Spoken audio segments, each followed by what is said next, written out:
All right, we are live. We are live. Thank you so much, ladies and gentlemen, for joining us here on another Sunday on the Black Therapy Show.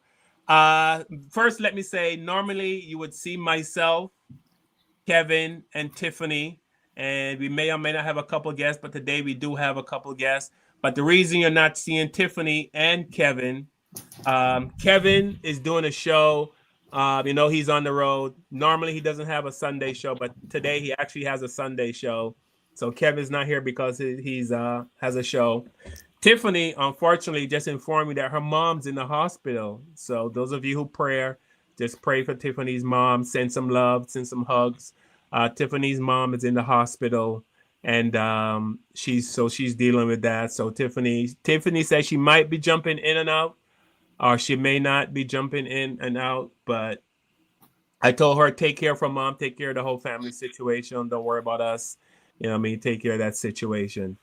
With that said, we have two very special guests on the show today. I always troll the TikTok looking for people who have brain cells. Black people who have brain cells. Let me say this. And I found I was watching these two gentlemen's channels, and what they were saying really resonated with me. First up is Brian Simpson, and Brian is the author of a book called Town Secrets and the Nightmare Edge, and he can probably tell us a little more about that. And we also have Cameron Matthews, who I was watching some of his TikToks, and like I said, his views align with exactly what we talk about on the show. So, Brian, do you want to tell us a little about your book? Yeah, I'd love to. It's actually two books. It's a series that I'm writing. I call it the Dark Journey series. And what the main character, Alex Archer, deals with is he ends up dealing with issues that kind of occur in the black community, but they're not talked about mainstream.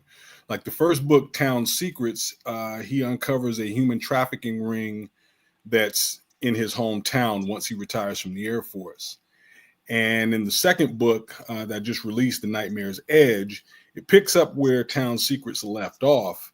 And Alex basically finds out that the human trafficking ring that he confronted in the first book hasn't really gone away, but it's morphed into something worse. And so he's confronting that. I'm actually in the process of writing the third book to close that series out before I take the character to a new issue that is plaguing the black community but getting no attention in the media. So that's my way of bringing attention to issues that the mainstream media doesn't want to talk about. Right, of course. And where are you from? You said you're in the Bay Area. Yeah, I live in the Bay Area, originally from Florida, but with stuff going on in Florida, that's not the place to be right now. But but yeah, living in the Bay Area, California, with my wife Stacy, and just kind of living as empty nesters right now. Okay, great. Cameron, you want to tell us a little bit about where are you and a little bit about yourself? Absolutely. Well, I'm here in Los Angeles, California, by way of Atlanta, Georgia, where I was born and raised. I come from a marketing background. That's what I ended up doing. But I go on TikTok now as a new creator, talk mostly about politics, about culture. I'm Right, bringing my marketing perspective into it a little bit later, but I've definitely felt myself compelled to speak on certain subjects, especially things that pertain to the Black community, right. that I just wasn't hearing enough of. And I felt, instead of waiting around to hear someone else say these things I would like to hear, Yeah. maybe I should just say them instead. And so that's how I ended up coming onto the scene. Absolutely. All right. Well, today our main topic, and those of you who watch our show know we go through a multiple variety of different topics every Sunday, but we do have a main topic. And those of you who have seen the Amanda Seals versus 20 conservatives, or as some people put it, Amanda Seals versus 20 Coons. So we're gonna dissect this debate because honestly, I don't know if these people are the eighth wonder of the world because I wasn't born. I wasn't born in this country, so Tiffany is joining us. This is Few seconds. Hey everybody, it's just for a few seconds. I wanted to say welcome to your guys for coming in. We salute y'all men. Thank you so much. I love everybody. I'm just here with mommy. I will chime in with y'all later. Call. I love you, Kev. I love you. And I'll talk to y'all later. okay. All right. Thanks, Tiffany. Bye. All right. Bye-bye. Bye. Yeah. Yeah. So this is, I mean, I wasn't born in this country, but the little bit of racism that I've had to deal with, and then I see people who are actually born in this country and have the views that those black conservatives or whatever, it really seriously, like I like, what do you see? Or like, it boggles my mind. It really does boggle my mind. But we're gonna dissect that today and try to figure out how you get two kinds of people growing up in the same country, and one has one kind of view of the world and another one has a different kind of view of the world. One guy said there's no systemic racism. Buck wild. Yeah. So we're gonna get into it, folks. So buckle up, because here we go. Do not cut me off. When we talk about systemic racism, we can start with even the fact that redlining, which was implemented to discriminate black communities. Are you shaking your head that redlining doesn't exist? No, I'm saying I don't think it really existed at all. I mean, no, I don't think so at all. So it does exist, and stating that it doesn't exist doesn't make it no longer exist. Redlining absolutely exists. It is not something that's being made up. It's an empirical fact. And there are realities that exist because of redlining. We know that school systems are related to the way that property taxes are affecting the school systems. If a school system is not getting the same property value as the property taxes allow it, then it's not going to have the same efficacy at allowing for students to be able to get what they deserve. When we talk about systemic racism, we have to acknowledge that these private prisons are literally built based on the test scores of school students in third grade. So if you are literally building prisons with the onset of, okay, if these people are not reaching a certain reading level, then we know that they're going to go down a prison industrial pipeline where we can use their free labor. Then how is that not systemic? And if you want to stop them from entering prisons, how are you going to stop people from entering prisons if your goal is to get them into prison? Sure, make them try to be more like Ben Carson than be like King Von. That's very, very simple. So how does King Von happen? How does King Von happen? King Von reparations. Hold on, actually, no, let me land the plane. Yeah. We're talking about reparations, and what you're doing is actually just trying to get this conversation off the facts. And the fact is, reparations are just and necessary because on a basic level, black people built this country, and the country continues to thrive off of the labor that black people put into this country. And it would behoove you, young man, to really understand the way that your ancestors put blood, sweat, and tears into this nation that is still living off of those blood, sweat, and tears. And let me also add, there are reparations and then there is remunerations. Do you know the difference? Yes, but can I finish one point that I wanted to say? Ben Carson's cousins were killed at a very young... I'm so sorry, you've been voted out by the majority. I'm trying to protest against... You guys don't ever do this. KTS... You guys don't ever do that. Who is you guys? Members of the black community that want to hold people accountable, especially black people. So KTS Dre was shot 60 times outside of Cook County, Chicago. How many BLM members came out? You earlier said BLM is about police. Stop referring to me as you guys. Okay, that's fine. So, for example, we had a really good example of this where it's not a police, because I remember you said... Where are you from? Where am I from? What do you mean by that? Like, what state am I from? Where was I born? Where do you live right now? I live in Florida. I was born in Angola, though. I was born in sub-Saharan Africa, okay? Where did you grow up for most of your time? In Maine. I lived in North America. In Maine? Yes. And what is the population of black people in the town that you're from? It's really extremely low, but I grew up around black people, and there's a black community where I lived. And that black community that you lived in, did they teach you about black history in the United States? Like, are your parents black American? Yeah, my mom is black. My father is black. No, I'm asking, were they born in the United States? No, because I wasn't born there. Oh, so you guys are all from Angola? Yes. But again, like I told you earlier, right? Trying to protest. Sources are not, you're not able to cite your sources. In Please New York. go sit down. Yeah, that's the truth. It's not the truth. It's not the truth. It's not the truth. Nothing you say is actually the truth. Nothing. You're not even American. You're not even a black American. As the daughter of an immigrant, it is imperative that black people from other places understand the disparate difference that they exist from black people in the United States. It is not the same. period. And ultimately, the best effort that we can do as a diaspora is to lead in understanding, not in judgment. So when I am talking to somebody from Sudan, from the Congo, from Angola, I am listening to understand their experience, not to undermine it. And I refuse to allow anybody from Grenada, from Angola, from any other place to come and try to undermine the experience of Black Americans.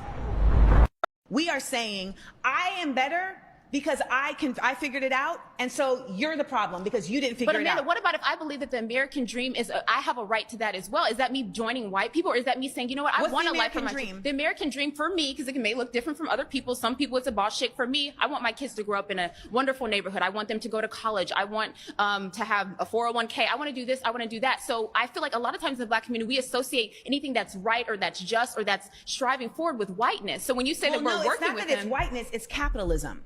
And I think that's what we have to understand the difference of. The concept of capitalism always is grounded in exploitation. But Amanda, we're sitting here benefiting from capitalism, and you know that because you would. I understand that we are benefiting. I understand that we are benefiting from capitalism, but I also understand that we would have other people and a majority of people benefit if we were not solely capitalist. That is what it means to be a Black radical. It's to understand that I can benefit as well as others. So, Amanda, what is your solution then? Because we know that capitalism benefits us, and people are coming here every day. My solution is what I continue to say. We need to have coalition building across cultural differences, across ethnicities, across classes. And that includes collaborating with white people. I've never said it didn't. But this obsession with white people fails to acknowledge the fact that there are people who benefit from white supremacy. We live in America, let me finish my point. There are people who benefit from white supremacy that do not identify themselves as white. They don't consider that to be the most important element of their identity because they understand that at the end of the day, we need to see each other as humans that all deserve a right to exist. Exactly. We all deserve a right to exist, and I shouldn't have to earn my right to exist. And that is what capitalism does. What makes you think that you have to earn it? That's what I'm saying. That is what this nation is. You do have to earn it. You do. Yes, you do. That is why we are criminalizing the poor. We are criminalizing the poor on a regular basis. How so? Because we're not even allowing for a wage to happen to allow people to get out of poverty. We are seeing inflation grow. We both have people in our family that have done it, so we can't. No, we have not had people that have done it. My mother came to America with an entire nursing degree. I can't say, oh, well, my mother did it. Why can't you? Because my mother was pregnant at 19 from the south side of Chicago with no degree and still made good something for of your herself. mom. But this is the thing. So we can't do it. It's not. The question isn't whether or not some people can do it. The question and the reality is that it is not available to everyone in an equal way. And that's unfortunate, man. But you know we live in a broken society. I went to Nigeria and they're having the same problems, and it's a bunch of Black people that are running Nigeria. It's a broken society. But it's the same thing in Nigeria. But Nigeria is a broken society, whereas Burkina Faso is not. Burkina Faso is not. That's time.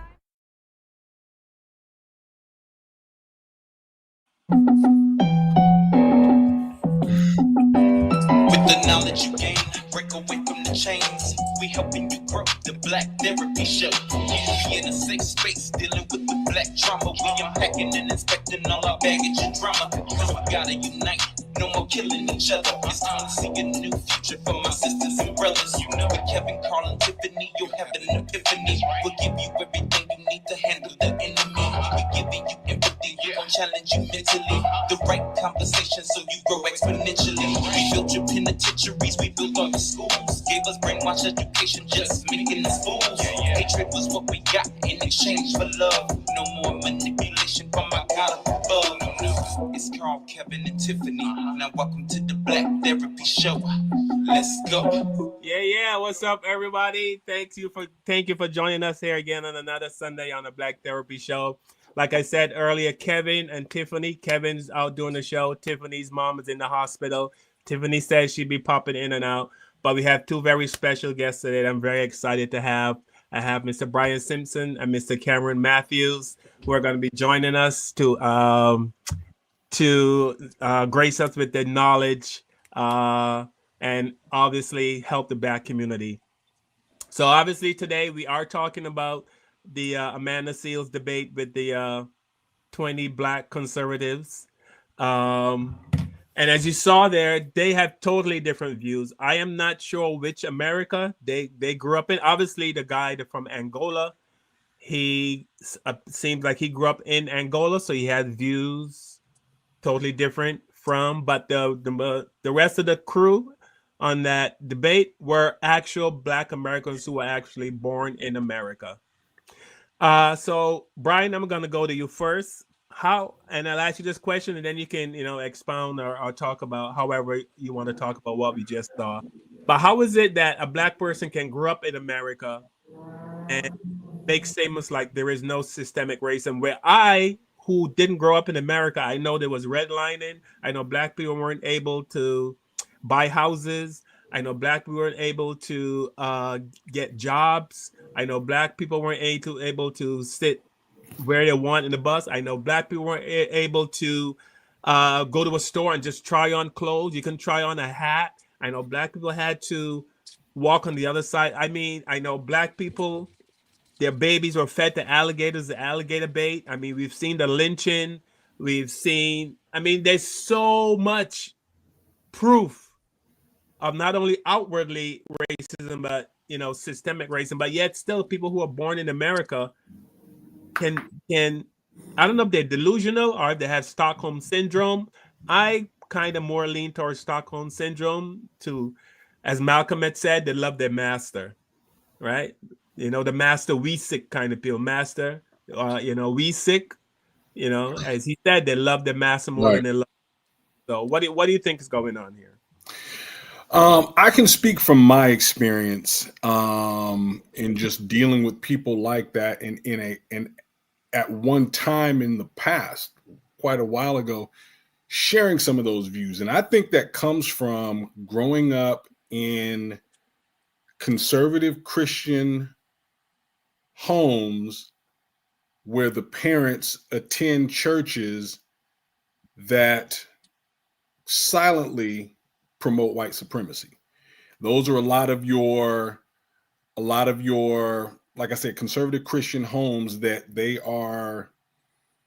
feel that adhering to the tenets of Jesus Christ as taught to them by these white people means turning away from everything black, because this country really wants us as black people to, as we hear a lot of times, just get over it. Just get over it. Don't bring it up. Bringing it up means you're being divisive and things of that nature. So that to me is the root problem. My wife and I, we attended a evangelical college for undergrad, and that is really ingrained in you there. And I don't know these young men and young women that Amanda Seales interviewed, but I would guarantee, I'd be willing to bet rather, that there is some element of that in their backgrounds, that there is just this desire to, or there's that root there somewhere. And it also, that takes you to a desire to have this proximity to whiteness, and you achieve that proximity to whiteness, typically or specifically black people who were born outside of the country, like the young man from Angola. They have the ability to say, we're not like them meaning us as black Americans who were born here. So they choose that's an effort to differentiate themselves from us, from the black Americans are lazy, from the black Americans, they don't like to work hard, or they're killing each other, all this stuff that a lot of these white supremacy puts out about us. So they're trying to achieve some type of proximity to that, and it does make you pretty much delusional. Yeah. All right, Cameron, your thoughts? I think it's definitely two ways to take it. I definitely am hearing everything that Brian said. By the way, before I go on my take, I'm the youngest guy in the room, so I have to ask a question. I'm going to call you Mr. and Sir. We on first name basis. So I'm from the South, so I got to come with respect. I'm Carl. I'm Carl all day. I'm cool with Carl. Yeah, I'm Brian. I'm Brian, and see, I'm from the South as well, so I get what you're saying. So I'm still getting used to calling those older than me by their first name. It's very unfamiliar for me, I have to say, but I appreciate you, gentlemen. What I will start to say with this one is, first, background is important. I think, especially when we're talking about, say, the Angolan kid, I forget his name off the top. But what I've learned especially from meeting other Africans and going abroad, is that American immigration often looks different than what you'll see in the rest of the world. Hmm. With American immigrants, you typically, when you're finding these people, especially the ones in this kind of conversation, they're going to be coming with specialized degrees. There's going to be people who have educations as well, and they've gotten in through certain selection processes. So these are people who are already well off where they came from. Now, oftentimes, these same people were not liked in their home countries. Hmm. So if we're using this Angolan kid as an example, he's without a doubt, coming from a place where his parents got money and they think they're better than other Angolians for sure. And when you're seeing that, you already know he thinks he's better than African Americans. And when he's having a conversation with Amanda Seals, that entire time, you can see that level of arrogance just in the eye contact, just in the body language. He has no respect for her. Everything was one ear out the other, right? Like this was Captain Coon on their team, all right? And Yeah. so He had when that you little, li- that little smirk. Had a little smirk. Yeah. oh, Yeah. that smirk was driving me crazy. I was triggered. That triggered me. And so I think, with guys like that, like there is a stereotype in the diaspora of looking down on Black Americans, but especially in these communities where they're already doing well, they especially look down on us. So that's coming out, and we're seeing that play out. I think from at home, if we're talking about just Black Americans, yes, coming from these, Christian conservative households and also these, white suburban spaces, if you notice, most Black conservatives don't come from majority Black spaces. They'll say they do, but like, oh, I'm from Chicago, but they're not from like the Black areas of Chicago. They're from the private school sections of Chicago, right? And so we're not really getting people who are approaching these conversations truthfully and honestly. And I think when you're coming from somewhere where you're high income, especially if you're in a situation like a private school, you're growing up in a place where you shouldn't even be in the room. If I'm going to a private school and I'm young and I'm a Black kid and I'm in a conservative space, this is one of the better schools in my county, I'm not supposed to be there. So there's not that many systemic racism systems in place to curate my experience once I arrive. So any of the racism that I'm going to receive in those spaces is typically going to be extremely social and extremely direct. If I'm going to receive systemic racism, it's going to be by way of a teacher or counselor or principal using their position to harm me. But even in those situations, it's extremely direct. So these kids, they grow up in these households, they grow up in these schooling environments, and they're saying, well, yeah, I've been picked on. Yeah, I've had a teacher that didn't want to pass me, but I overcame that. So why can't you? Yeah, I know that, we didn't used to have a playing field that was even, but now we do because I was in it. They think that the world they grew up in represents the world outside of them. They think the world around them is the same school system where you technically did have a fair playing field, but you never were supposed to be there. And they don't understand that. Yeah. And so I think that a lot of these conservative African Americans, they come from these spaces where they just don't live on the same plane as reality as everybody else does. And that's how they think the way they do. And that's part of it. But I'll digest. I'll say this as a person who came to America from another country, and this is an absolute truth. And I've said this many times on this show. When I first came to America and I was in a space with mostly white people, I was treated. I always say they try to treat me because I never really allowed anyone to treat me how they want to. They try, but I always there's like a mental gymnastics you have to play with white people. They try to talk a certain way. You know what I mean? And you got to play this mind game. But anyway, but when they found out, when I would speak and they hear an accent or they can't realize I'm not Black American, I was treated much better. Right. Mhm. And I've said it many times on the show, so this is nothing new.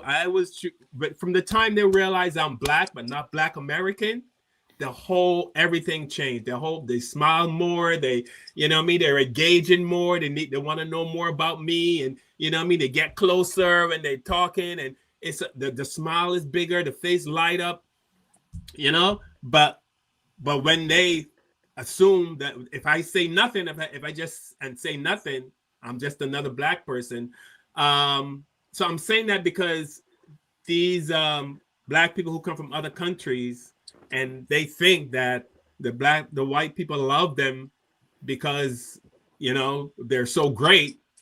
You know, I could, but you can give me your opinion on this. I feel white people, they like people who are from black people from other countries because we don't know the evil they have done, right? So I didn't know. I knew nothing about Jim Crow. I knew nothing about black water fountains and white water fountains. I knew nothing about, you know, black. We knew in the Caribbean. I mean, now we do because of CNN, and, you know, that now news goes everywhere quickly. But back in the day, we had no idea what was going on in America. And all the white people that would come to the Caribbean on vacation were the nicest people you could ever meet. Right. God, we couldn't wait to come to America because the white people are so nice. Yeah. I say this to Kevin and Tiffany, who co-host the show with me. Have you ever seen white people coming at you smiling? When I lived in Barbados, when white people be coming towards you with a smile on their face. Right. So those are the white people you're used to. So when you come to America, you're thinking, oh, it's going to be great because, you know, but quickly you find out that no, I mean, this is a whole different when you get here. especially in the South. I'd love to kind of piggyback off of what you said. I ran track in college, and a lot of my teammates were either from the Caribbean or from Africa. So I dealt with this a lot. And one thing that I learned in situations like that, as far as white people treating them a certain way versus the way they treated me, because I noticed it then, they do so because they don't have any guilt attached to you. That's it. Yes, they don't have any guilt attached to you. They know what they have done to me. They know what they've done to my father. They know what they've done to my grandfather, et cetera, et cetera. And they know they're wrong. They know as a society, they know that the way America has treated us is wrong. But they're too proud to admit it to us. And they also don't want to admit it to us because when you acknowledge a problem, it's now your responsibility to correct the problem. So they don't want to correct the problem that they've caused with how they treat us and treated us and continue to treat us because they benefit from it. Right. But they can take a person such as yourself who was born in another country, looks like me, but does not share the same culture and heritage as me. And they can be good to you and even push you forward and promote you and use that as a way to say, look, this black man did it. Right. He overcame racism. He doesn't even speak the language. He's not even from here. So he's come fresh out of where he's from and he succeeded. And so by him, they'll use your success, as a way to deny what they've done and deny their role in the problems that we have today as black people as a whole. They can say, he made it, why don't you? Yeah. I like how you said, I never thought of it that way, but there's no guilt attached to me. I never thought of it that way, but that was a brilliant way of putting it. And that's absolutely true. That, you know what I mean? There's no guilt attached to being with someone and around someone who's from another country, who has no idea of the history of America, you know, and but what a lot of black people from the Caribbean and Africa and all these other black countries do is they come to America, and you literally have to make a choice. I had to make a choice. Am I going to side with, you know, go with the white man? You know what I mean? And my life is going to be a little bit easier.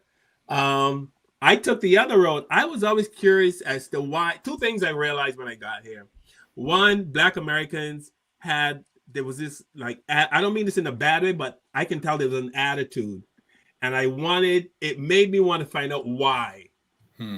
Why, and I give an example. I was working for a temp agency and we were moving furniture.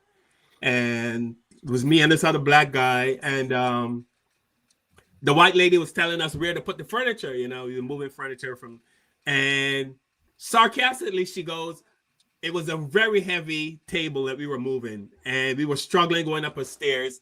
And she sarcastically goes, are we having fun yet, guys? Or boys? Are we having fun yet, boys?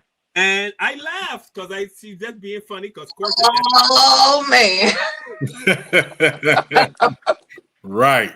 But the brother went up, he dropped the table and he goes, what the fuck? And he just left. And so she's looking at me. I'm looking at her. And I'm like, I don't know what happened. But she would have been better off saying, fellas. Then they wouldn't have taken it personally. But boy means something different in this country. Absolutely. Yeah. When you refer to an adult man as a boy, it means something different in this country. Yeah. So that's why you didn't take offense to it. Because you didn't understand the context of history as to why that's offensive. That's why. Yeah.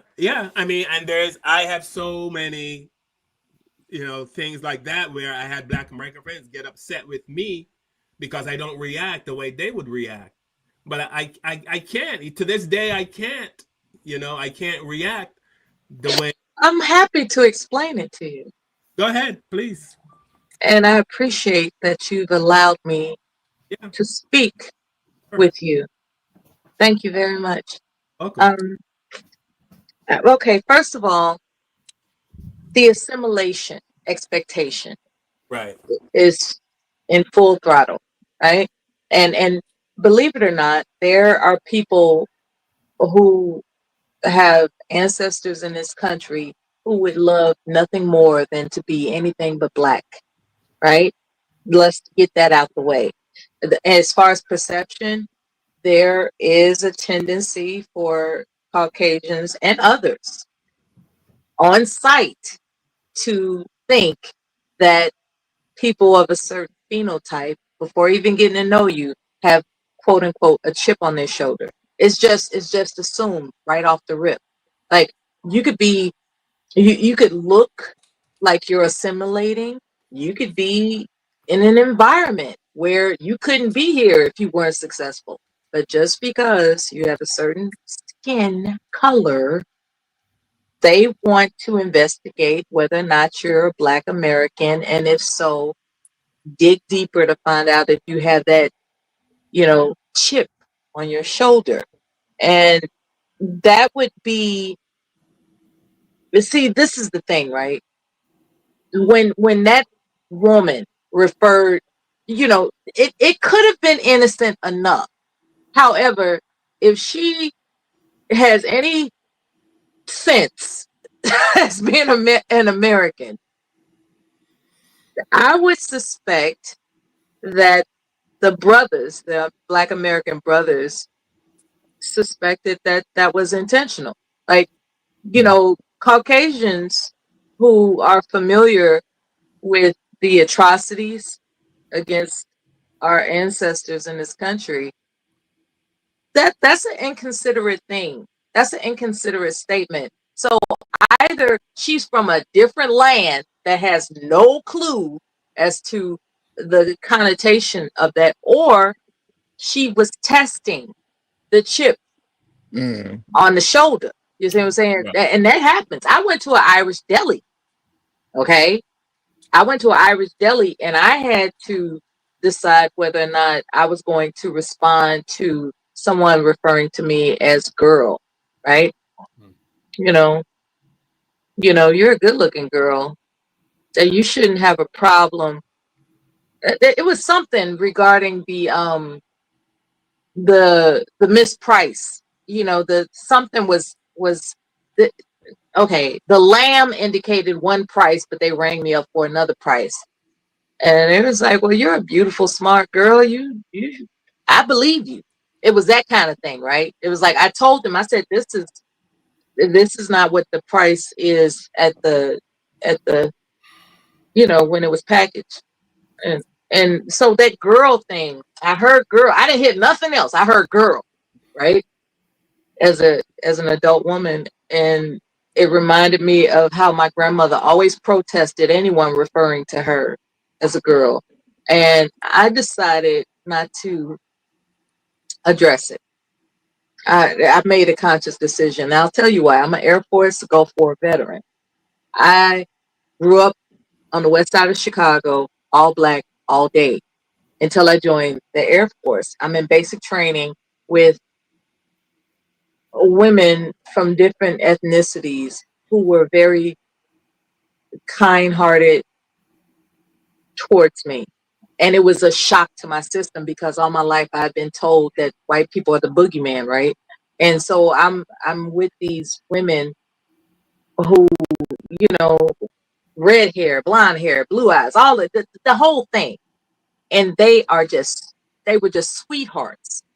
And I was just like, wow, maybe I got this misperception going on here. And what I had to understand is, having never been called the N-word in my life, even to this day, I gotta take that chip off my shoulder. I don't necessarily have to assimilate. That doesn't mean being ashamed of being a Black American. It's just that overreaction is kind of in vain.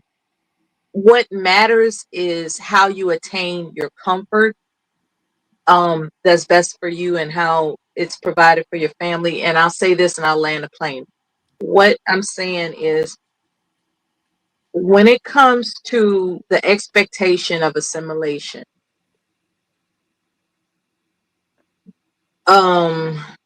it's not a secret that you gotta network with people outside of your phenotype to make it in this capitalist society. Like, that's just a fact.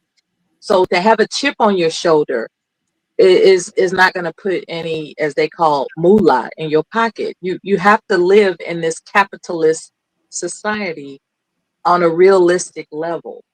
And having an attitude is not going to cut the mustard. And I just wanted to say that out loud. Thank you. Okay. All right. Thank you for. You're welcome. So I'm going to show this clip from the debate, and they're pretty much saying that Black culture is toxic. Black culture is toxic. The Black culture is toxic. We have produced a culture that is toxic. And let's get on the fact that there's no fathers in the Black home. Let's talk about that. Let's talk about that. Stop. Let's talk about that. None of this is gonna work if y'all are just gonna sit here and make up shit. It's not gonna work. No, a debate has to be in facts. You're putting off emotional liberalism right now. I am not putting off emotional liberalism. You're putting off unfounded lies based in conservatism. Misinformation. Remember they did the misinformation thing all summer, where everything conservative did. They said misinformation. You're carrying a chain around your neck. May I an say something? apartheid nation that actively wants to harm Black people and non-Jewish people. But let me bring it back. Let me bring it back. Selling Black people in Africa. That was not happening in the context that you're saying. And they were selling their own people.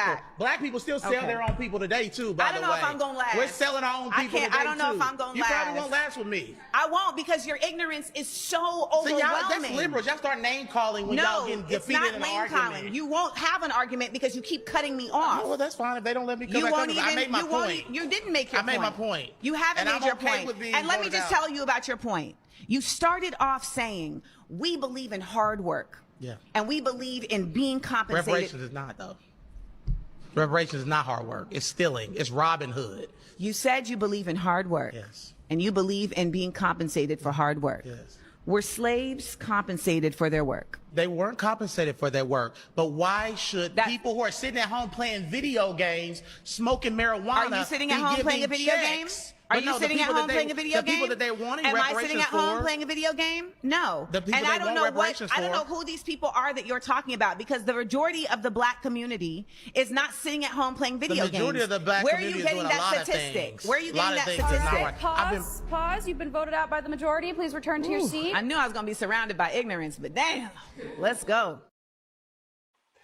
All right, let me ask a question. Ooh.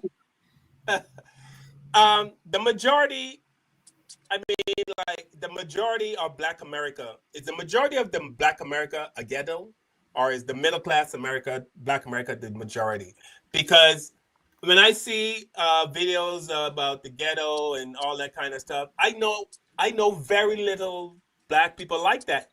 In Barbados, we have a small segment of our society that we can consider ghetto, but it's not the majority. You go to any country, there's going to be a small majority, right? Mm-hmm. It's propaganda. You know what I mean? It's propaganda. That's all. This guy is saying that, there are some people sitting at home smoking and playing video games, but not. Why is that the go-to when it comes to Black people? Why is that the go-to? It's always ghetto, you know what I mean? It's assimilation, or not assimilation tactic, but it's more so. It's an easy cop out with conservative conversations. They're always leaning towards and using extreme examples to make extreme points. So anytime you ever want to talk about Black pain or Black struggle, they're going to pull out, hey, there's this person that's making it. Anytime you want to pull out the conversation of, hey, like we should talk about like compensating people for their labor, we should talk about like, oh, like it's not easy. They'll pull out another opposite like example. So so Black conservatives, they need both examples. In every society, there's always both examples across the world. Every single community, every city has what you would call a ghetto. It's just a poor area or a less franchised area by like infrastructure as compared to the rest of it.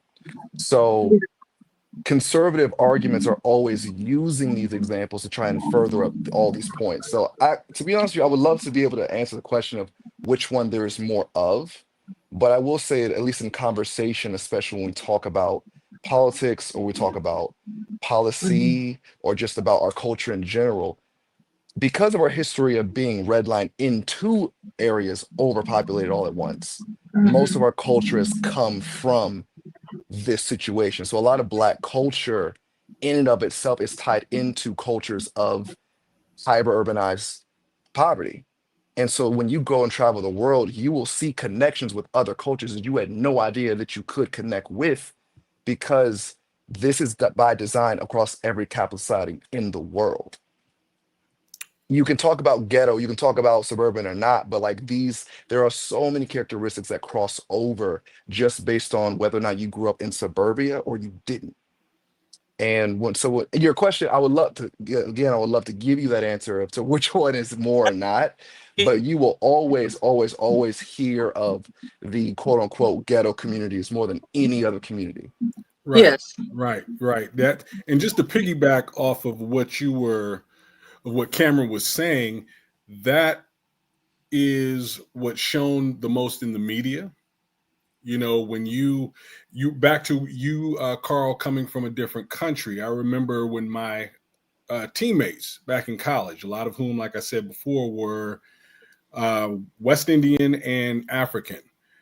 The perception that they had of us as Black Americans was that we were ghetto. They thought we were like killers. They thought we were all either Bloods or Crips, dealing drugs. Lived in the projects. Right. Lived in the projects, all those things, none of which I ever did. I grew up in a military home.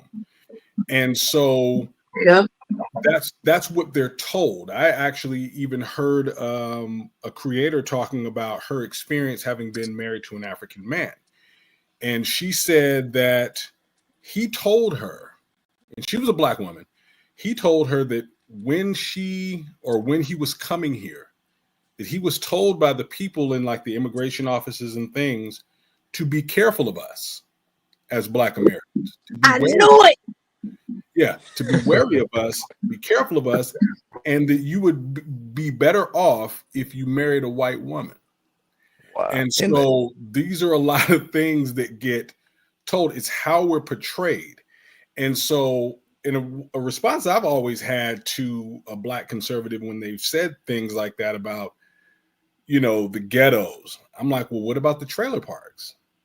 You know, they want to call Black women welfare queens when uneducated white women are the largest consumers Absolutely. of government benefits. So Absolutely. it's not that, to me, the question of whether or not there are more, you know, which one is more. My experience would tell me that it's about equal, that for every ghetto, you have, for every person that came up in the projects, you have a person that didn't come up in the projects. I didn't, you know, so I don't have any concrete facts and figures of that. That's just my experience as a person who has literally lived and grown up all over the country. I would see projects. I would see Black people from the projects. I would see Black people that weren't from the projects. Yeah, there's this belief that, for instance, I mentioned being from the west side of Chicago. There's this belief because people who are not from this country, they've seen good times, they've seen projects, and there's this belief that, oh, so what was it like living in the projects? And I was like, I lived across the street. I had a beautiful view of and all this stuff. Like, I'm like literally civil service, highly educated family members. We didn't want for anything. We did not want for anything. It was, I mean, I wouldn't say we were wealthy, but we didn't want for anything. And we, you know, I came from homeowners, and it was really astounding that there's this propaganda that's so strong, like Ronald Reagan era, when he said I don't think he said Black, but he labeled it the welfare queen and put a Black woman's face on the propaganda. And as this brother just mentioned, it is, for those who are astute, it's known that Caucasian women are the largest beneficiaries of these welfare systems. And it's like, how did he get away with that? Because the media speaks louder. And when you don't own the message, you become the message. It seems like that. Oh, sorry to cut you off. No, that's fine. I was just going to read a couple comments. Gina Fiore. Gina, I call Gina our resident white fan. Gina's been with us from the beginning. And Gina said, as a white person, I always wondered why my perception of Black people was hoodies in the hood, you know, running with television. Television did that to us. So you really have to educate yourself. So Gina's saying that she had a negative view of Black people because of television. Yeah, just think of the television shows that were out. I would say during the late 70s. Like good, you know, just these belligerent struggle TV.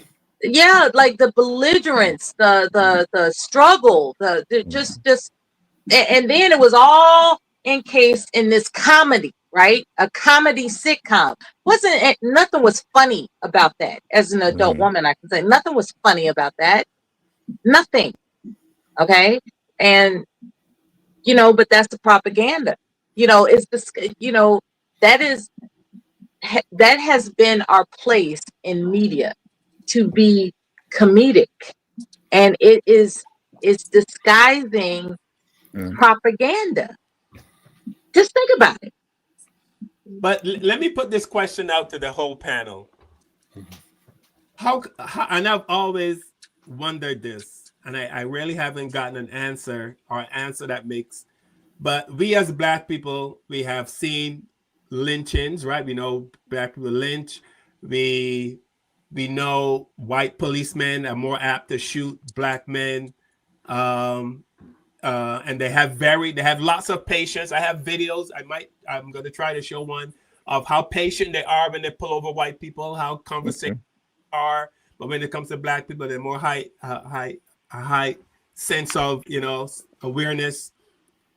But yet still, we're not afraid of white people, right? We have seen the worst of the worst of the worst of white people. We know about the lynches. We know about them feeding black babies to alley. This is not hyperbole or anything that we made up. They literally used black babies as alligator bait.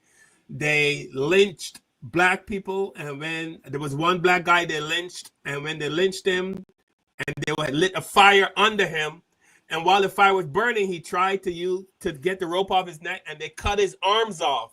They lured him from the tree, cut his arms off, and these are stories I'm sure we all. It's savage. It's savage. Have you heard of the term picnic? How the rumor is that picnic was a designated day to quote unquote pick an N-word. Right. Let me finish. That was a family activity, for goodness sakes.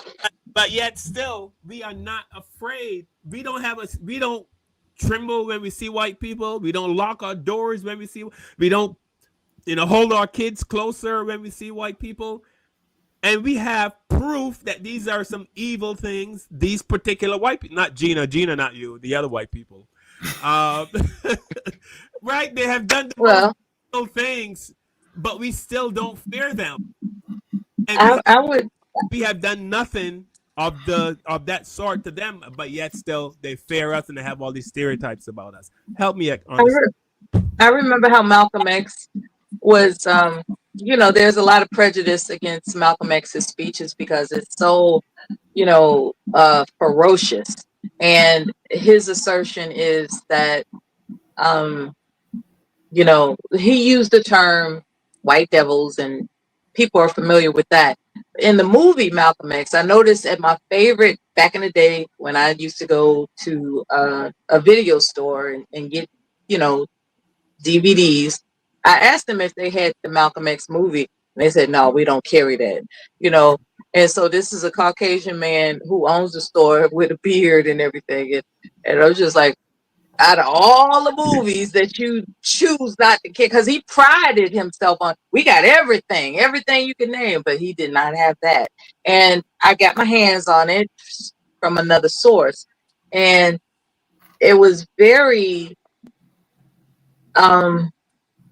impactful because there's this scene where a white woman asked Malcolm X in the movie, I want to join.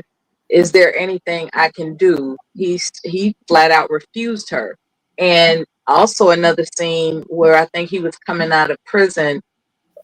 His mentor had mentioned, so, not all white people are bad. He said, no, all of them, all, and that was very, and I'm saying this in the interest of propaganda. It's powerful because that actually did make me contemplate. Well, are they all evil? I'm not saying I believe that, but it made me think. And that's the power of propaganda, right? Because nothing is all. Nothing is all. However, there's extreme evidence that the apple doesn't fall far from the tree in this regard. So we don't want to believe it, but I mean, that's, it's a tight rope to walk. It's like, if you want to believe the stereotypes of one ethnicity, then why aren't you believing the stereotypes of your own ethnicity? So I choose to be diplomatic and open-minded because I haven't experienced directly atrocities. I'm aware of the history of atrocities, but not in direct, not with me. Not with me. So. All right, I'm gonna show another video where they're saying that black and we all have. I want to comment on the video you previously showed real quick. I forgot to do that. The woman, I'm not in a position to ask questions. It was seemed to me that the the brother had a point to prove, and the sister was aggressing herself against him. I believe I would have been more impressed if one of them, at least one of them, would have just sat back and listened to the other's point. That I wasn't.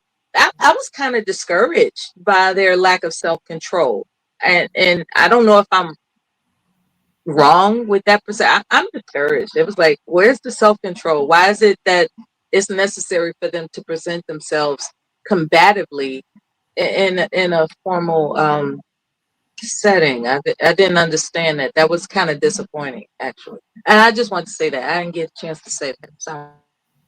All right. So, Cameron, why is it that we don't fear white people when we have every right to fear white people? We do, right? Mhm. But we don't. You know, it's funny because when you asked that question, there was a part of me that thought, I wonder how they would feel if some of the like if social media and camera phones were around when these atrocities were happening. Would the propaganda would have been as strong? Because what the disadvantage that we have today is that everything that we do is in the era of surveillance and camera phones, right? We can all get each other onto a phone. So there's always a video of us doing something crazy. But at the same time, I thought to myself, well, that's the same thing the other way around. So that can't be it. We got videos of white people doing crazy stuff too, so that can't be it. And I think propaganda is a big thing, but also for so long, American culture has told us that the darker you are, the more dangerous you are, the lighter you are, the safer you are. It extends to even our community as well, right? If you held up, say you held up a mugshot of me and Brian, right? And they're like, okay, who do you think is the more dangerous person? I'm probably going to be a little safe in that conversation, Wow. right? So it's this True. constant. And I know, and I'm sure that it has so many ties to like elongated history. Again, when you have something happen for a long period of time, it just becomes your culture. And I think that especially when we're having a conversation about American culture, it's hard to see that at times. Black and white identities are very, very, very American in the way that they work. And for the longest time, again, white people just had all of these things that they did. I mean, if you think about eugenics, the perfect white people are blonde hair, blue eyed, tall. Think you're a very typical, attractive Scandinavian person, right? That person is hard to deem as dangerous. But then they took us, they made us the embodiment of all of these negative things and stereotypes. And that was the culture, that was the way of thinking, that was propaganda for hundreds of years. And so even though we don't have people actively trying to show us that all the time, it's already been overdone for so long. So I think that at this point, it's just a part of how we characterize ourselves. And I will even go as to say is that like it's infected us too. I went to Xavier University in Cincinnati, Ohio, and I remember I wish I could remember this gentleman's name, but he did a test with us. It's an all black room, right? And he tells us, okay, I want you to close your eyes and I want you to think of some people. He lists off Santa Claus. He lists off like another like fictitious character, and then he says Jesus Christ. And we all in our minds had an idea of white Jesus. And then he tells us, do you understand that you as Black Americans are one of the only cultures in the world that does not have your own ethnicity of Jesus? Y'all didn't get that until like what, 2010? As long as we've been here, we didn't have a Black Jesus till 2010, and it was a comedy show. Right. And so he was like, that's just that kind of that culture that we've been developed in has made us think of Yeah, ourselves the in certain comedy ways as thing well, again. Yeah. like you were saying earlier. So we have this, we just genuinely have this way of looking at ourselves and at each other and at white people a certain way, and we can't help it ourselves either. Like if you see someone with hoodies walking by your car, you've already been programmed to see people in hoodies a certain way, white or Black. Yeah. So we've had our clothes coated, we've had our skin coated. And so when you take away all those layers, you have your average white person who doesn't wear hoodies all the time. I don't see a lot of white boys in hoodies. I remember with you past middle school, high school, they drop that stuff. So they get into adult age, it's still us wearing that stuff. So all of our culture has been coded to represent things that shouldn't even align with us that much. It should align with them. They're the ones that have been violent, crazy violent over the years, outrageously violent over the years. But there's no videos of that. No. We have photos, but like, Yeah. who's going to a museum nowadays, right? So that's a long tangent, and I'm gonna let it go. Yeah, I mean, Yeah. Have you ever been like at a Home Depot and saw a white person buying some rope and you got scared? You're gonna be right. And just jumping in right here, that should be. I remember hearing a comedian, Ari Spears, say that the fact that white people have convinced the world that they are not the most dangerous creatures on the planet is the greatest trick ever pulled.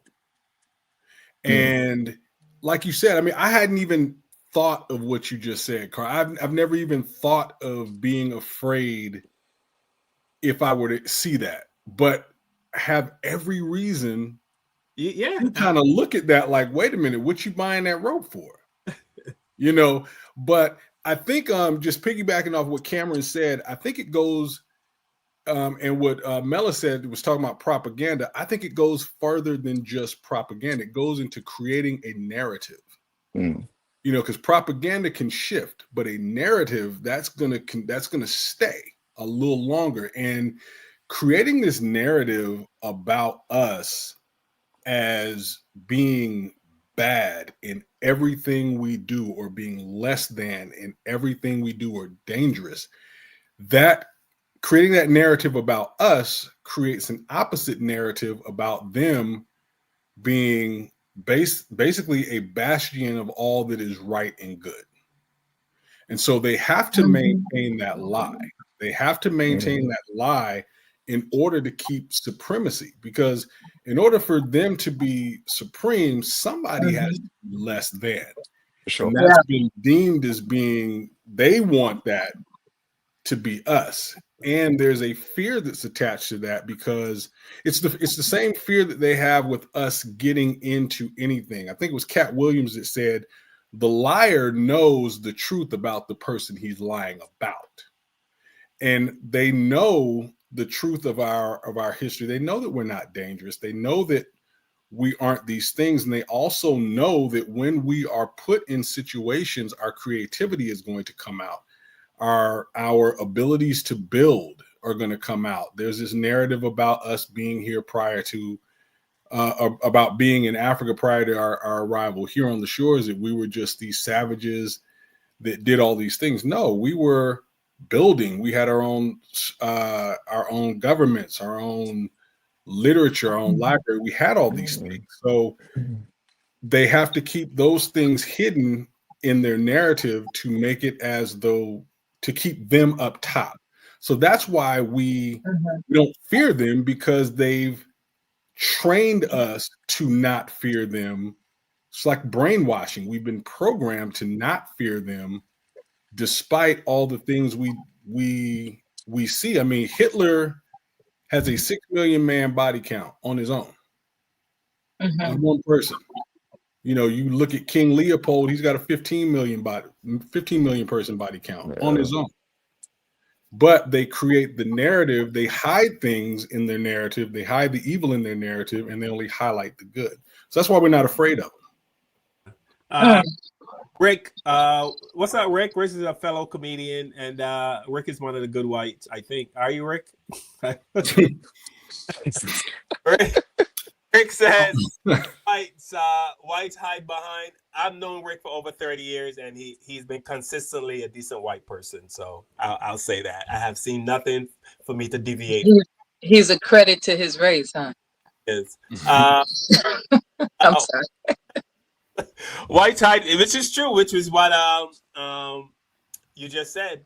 Whites hide behind an organization that, it's not me. I'm a good person. It's the police, government, or the Republicans doing the dirty work.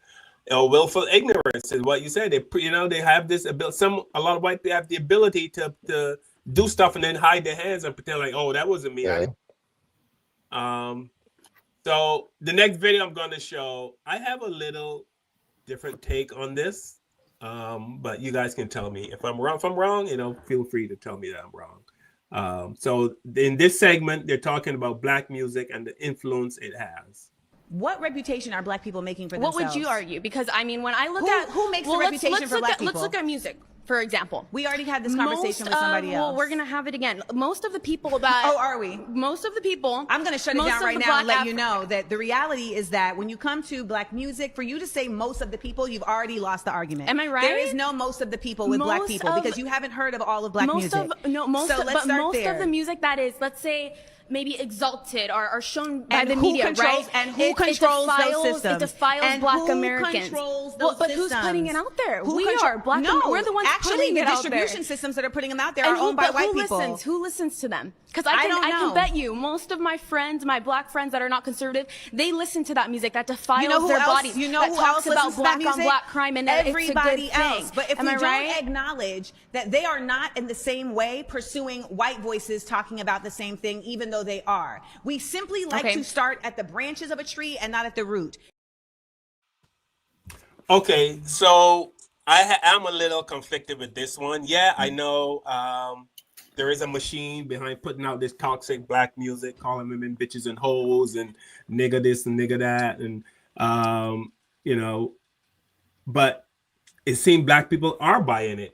Or are we the majority of the consumers of this? Is it, if we rejected it, would it go away? No, the world loves it. No.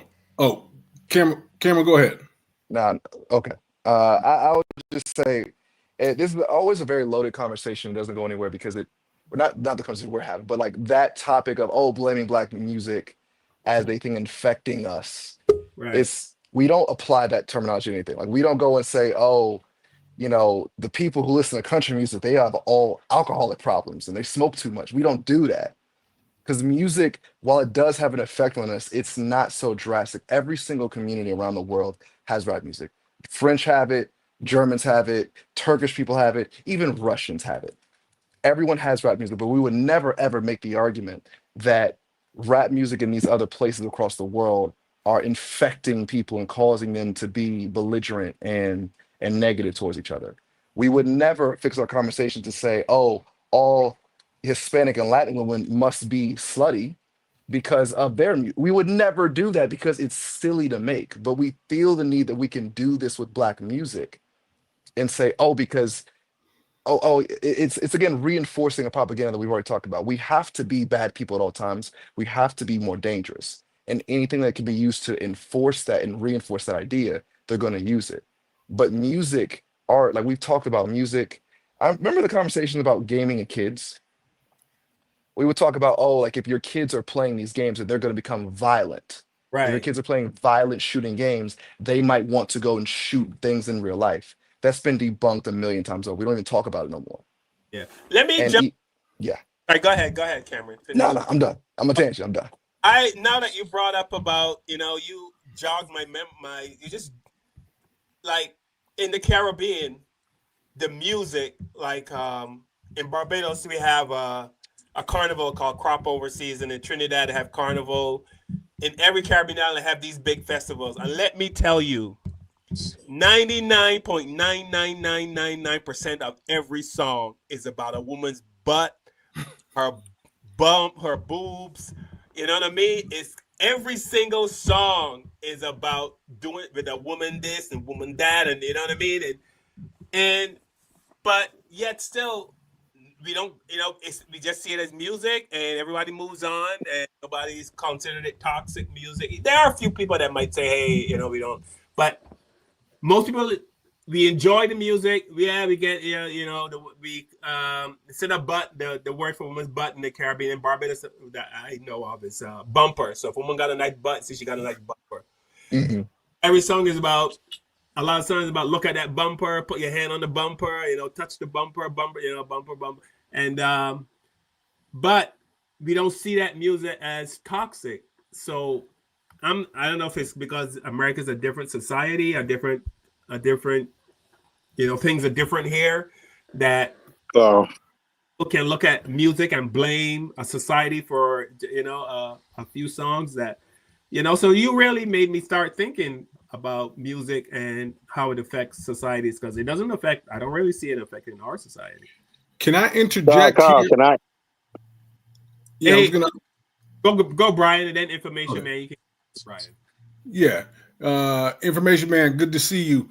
I wanted to interject something, and this is an interjection based off of the observations of people, artists that we call old school or classic hip hop artists, conscious artists from back in the day. This one particular, Wise Intelligent. I don't know if you guys remember him from Poor Righteous Teachers. And he was asked this question. Chuck D was asked the same kind of question, and they answered the same way.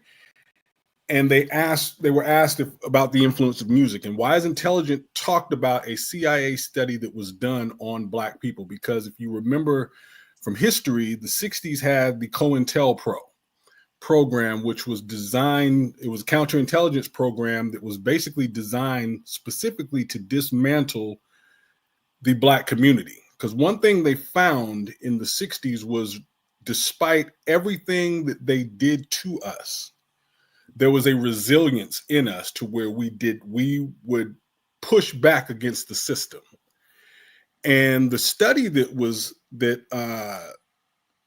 released, it said that one of the biggest factors that inspired Black people's resilience was music. If you remember back then, James Brown was telling us to say it loud, I'm Black and I'm proud. And so when the system pushed against people, they rose up. So after the 60s, what did you begin to see? You began to see Black exploitation films. And, you know, they talked about films as well. A lot of our Black heroes in film were doing things. So Black exploitation, and then subsequently gangster rap came in the 80s. And so they said, but you still have people like Chuck D telling you to fight the power.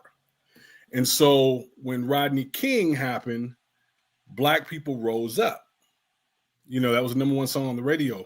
So Wise Intelligent was saying how when 2005, and I forget the event that happened, when the system pushed against Black people, then the #1 song was Lick You Like a Lollipop by Lil Wayne. He said people did nothing against the system. So me personally, I think that the music does have an adverse effect on us to an extent, because you're beginning to see, and this isn't the only thing, but it says something about the music industry that we are the only community that produces music that tells us to kill ourselves. So I think there's an effect. Yeah. Okay. Information, man. You want? Yeah, I wanted to say some things, and I agree with what the brother had just said, and peace and respect to everybody. I wanted to say this. We got to remember what happened to rap music, because the brother touched on a few things. Remember at one point in time, when you had Grandmaster Flash, Furious 5, and all those groups, everything was about reporting what was happening in your neighborhood. The brothers were getting into metaphorical type of music, rap. The rap music wasn't heavy with the N-word at that time.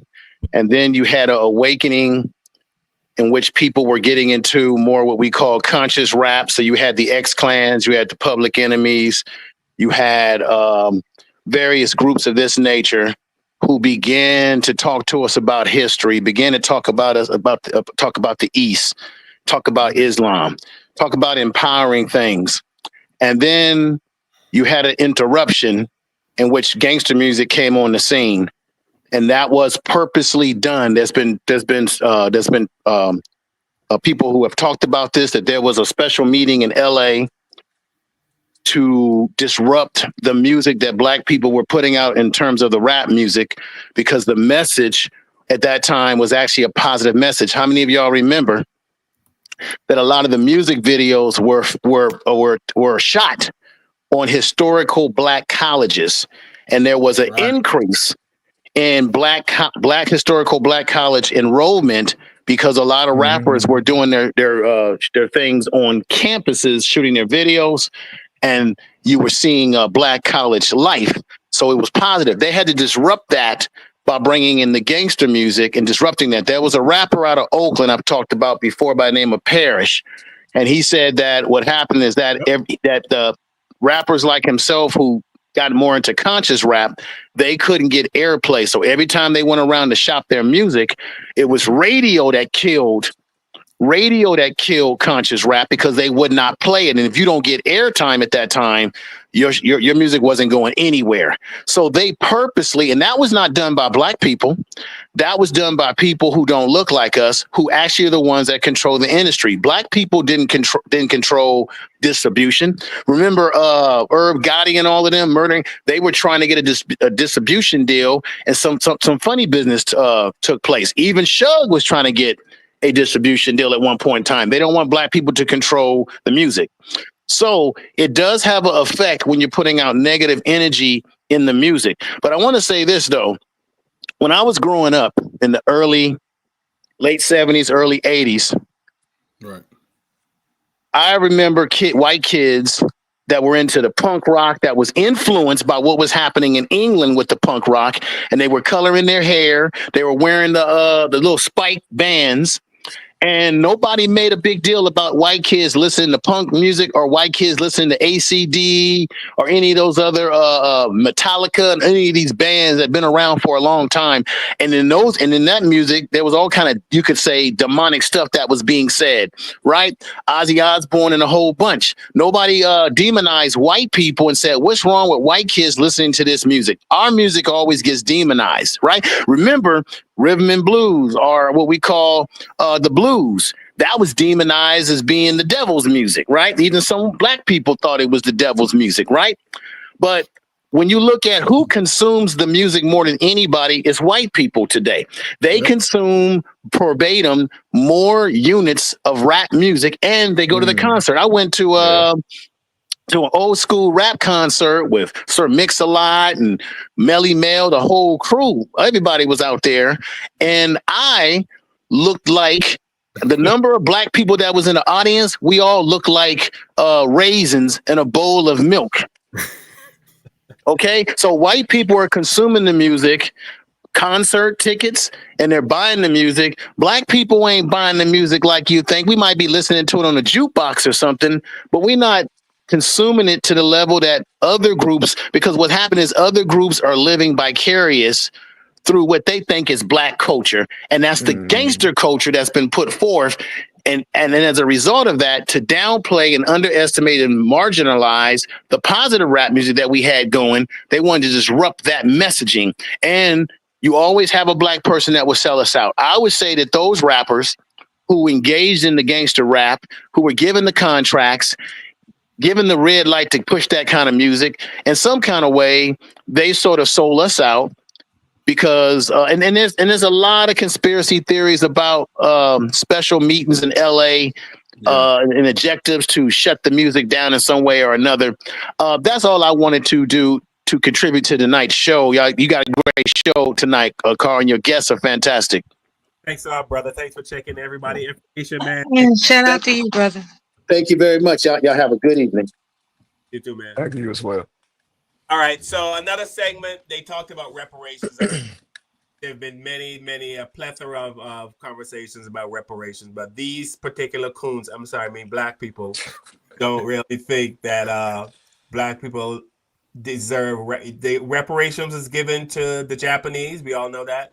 Jews are reparations. Yeah.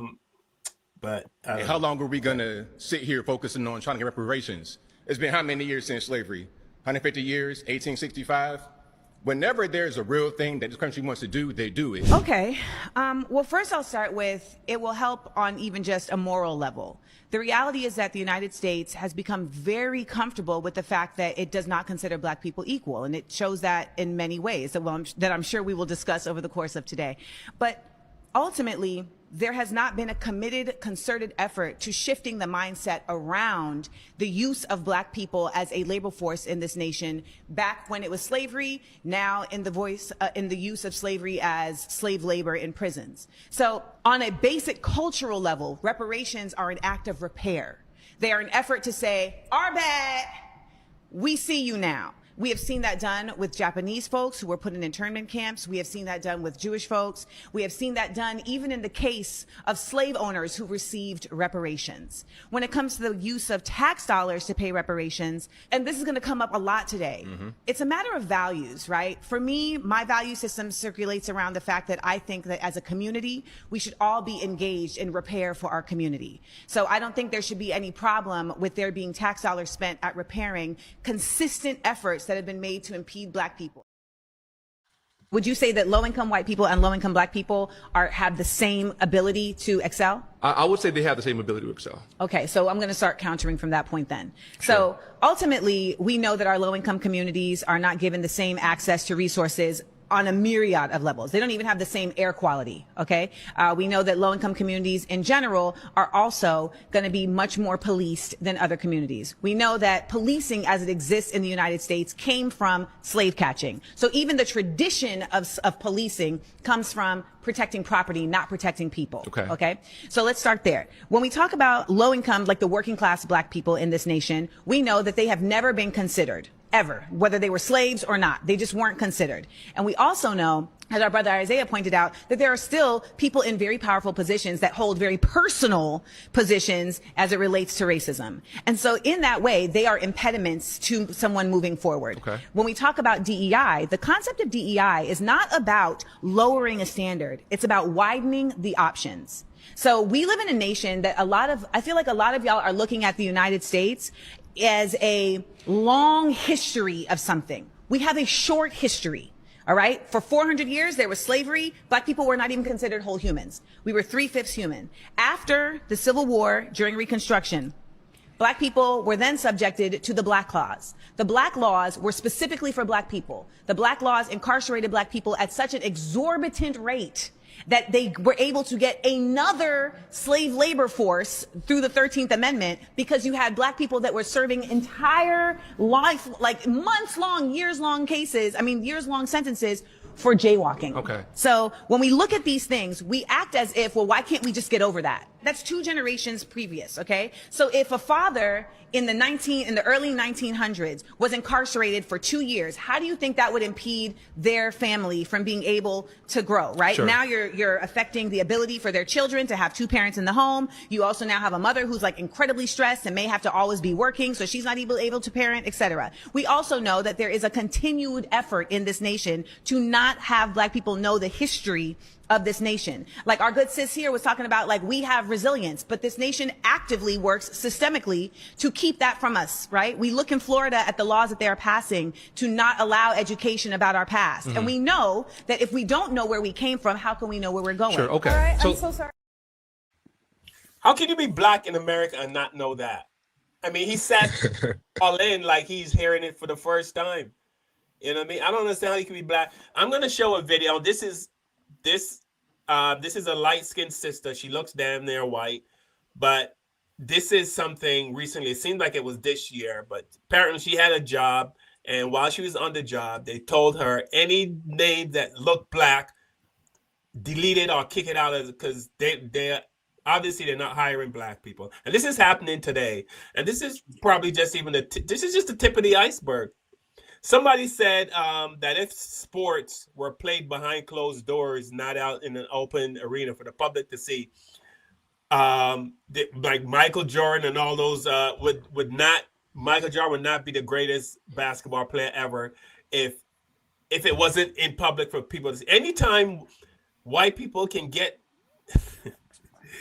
listen, anytime white people can do things to hold Black people down and in a way where they're not seen, they 100% of the time take it. 100%. I'm stand 10 toes on that because I've seen it. 100% of the time, if they can do something to derail you or make you not make as much money or when I was doing stand-up comedy heavily, like almost every weekend, 5-6 days a week, I was headlining, and I got to see the checks. And one time I saw I was getting the same or less than the white comedians who were the middle acts. Mm-hmm. And I was headlining, I'll tell you a quick story. I had a job where they put up back then, Cameron, you might not know about this, but there was a thing called bulletin boards that they would put. They will post the jobs on a bulletin board. They post these jobs on a bulletin board. And let's say I was making 50,000. These jobs are you would be making 75,000 if you got these jobs in this company. So myself and another white coworker, we decided we're going to go for these jobs. So he went in and did the interview with HR, and the HR lady said to him, to get this job, the fact that you already work for the company, you have to take these classes. You maintain a B average, and the company will pay for your education. So you maintain a B, and you pass this class, you move on to the next, you pass that, they'll pay for that. And then once you get that, then you go to the department, you interview, and you're in because you're already with the company, right? Sounds simple. He went in, he came out, he told me, hey, this is what you need to do. You go in, you take these classes, boom, okay, all right, bet, So I go in, made my appointment, went in, spoke to the HR lady. And I say, yeah, I'm here about the job that's on the bulletin board. It says if you already work for the company, you should apply and she looked at me with a big smile and said, oh, yes, but you're not qualified. Yeah, with a big smile. That's all, you're not qualified. So now I'm thinking, yeah, I know I'm not qualified, but tell me what you told the other guy. Tell me, take this class. All she said was, oh, I'm sorry, you're not qualified. Now, that's how that works. In that instant, had I said anything, it would have made her uncomfortable. If I had said, well, you told him, or it would have made her uncomfortable. She would have probably called security. So in that instant, I knew my option was just to keep quiet, because if I gave any kind of pushback, it would have made the whole situation uncomfortable. And then I would have been, it would have been my problem. And I would have been out of a job. And at that time, I was the only one working. I had a wife and kids, so I couldn't mess that up. So I lost $25,000 extra a year because this white lady decided that I shouldn't be making that kind of money. Now, I always wonder, when she went home, did she brag to her friends, or did she tell her family or friends about what she did to me, or what they do? And the reason I'm bringing this up, because I have spoken to so many white people who said to me, we had no idea this kind of stuff is happening. Oh my God, I can't believe this is. How do you not know? So you're telling me these racist white people that do all these horrible things, they say nothing? How could you not know? Yeah, if I could jump in, they absolutely know. Just a little bit more of my background. I told you I grew up in a military home. Graduated from went to two different high schools, one here on the West Coast and one on the East Coast, where I ultimately graduated. And I had a lot of white friends at the first high school. It was a predominantly white high school. There were 2,000 students. There were only 27 of us that were Black. And so, of course, this was the late 80s and everybody goes their separate ways. But when Facebook came about, we all reconnected. And there are a lot of my white friends who begin to kind of come to me almost guilt-ridden about some of the things that we as Black students endured. And they begin to tell me about the conversations that they had behind closed doors. And I had a friend of mine, his name's Rob, and Rob told me, Brian, you would be shocked if you heard some of the things that were said about you and some other, your friends and things behind closed doors, things that you, opportunities that you were, X'd out from. And we're talking high school. Yeah. And he told me even now, like in today's time, yeah, they talk about these things. They get behind closed doors. They go to bars after work, and this is something that it's not just they talk about it. They plan this stuff out. Mm-hmm. Yeah, they plan this I stuff believe out. it. Yeah. I'll tell you my experience. Another experience. I'll try to make this quick.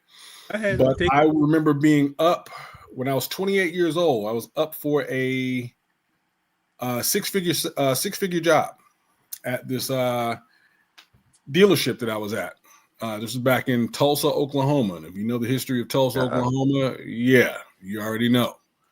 So I was qualified. I was one of the top producers on the staff, and the position came open once. I applied, or I talked about it, and nothing happened. A lot of times these guys were just moved. People would be just moved into the position. There would be no interview. There would be nothing. They would be moved in there based off of production. And so that happened once. Somebody just moved in. That person quit. Comes open again. Somebody else has moved up. Nothing said to me. So I went up there and I said, well, how do I get into this position? One of the managers was like, hey, just make sure that you let HR and the people know that you're interested. Maybe they don't know you're interested. Fine. I go there. I tell them, hey, I'm college educated. I'm bilingual, and I'm one of your top producers in this store. The next position open, I want. So now there's no question, right? Mm. So a couple months go by, position comes open. They move somebody else into it. And I'm like, so they send a manager down, the manager I used to report directly to. He tells me, hey man, they asked me whether or not you'd be good for the position. I told him you weren't ready. So I go off on him. Why would you do that to me?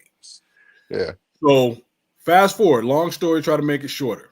He quits. That manager quits, calls me when he quits. He's going to another dealership. He's like, I want to take you with me. I was like, you done lost your damn mind. If you think I'm following you somewhere after you sabotage me from getting this job. He goes, man, I did that because I had to.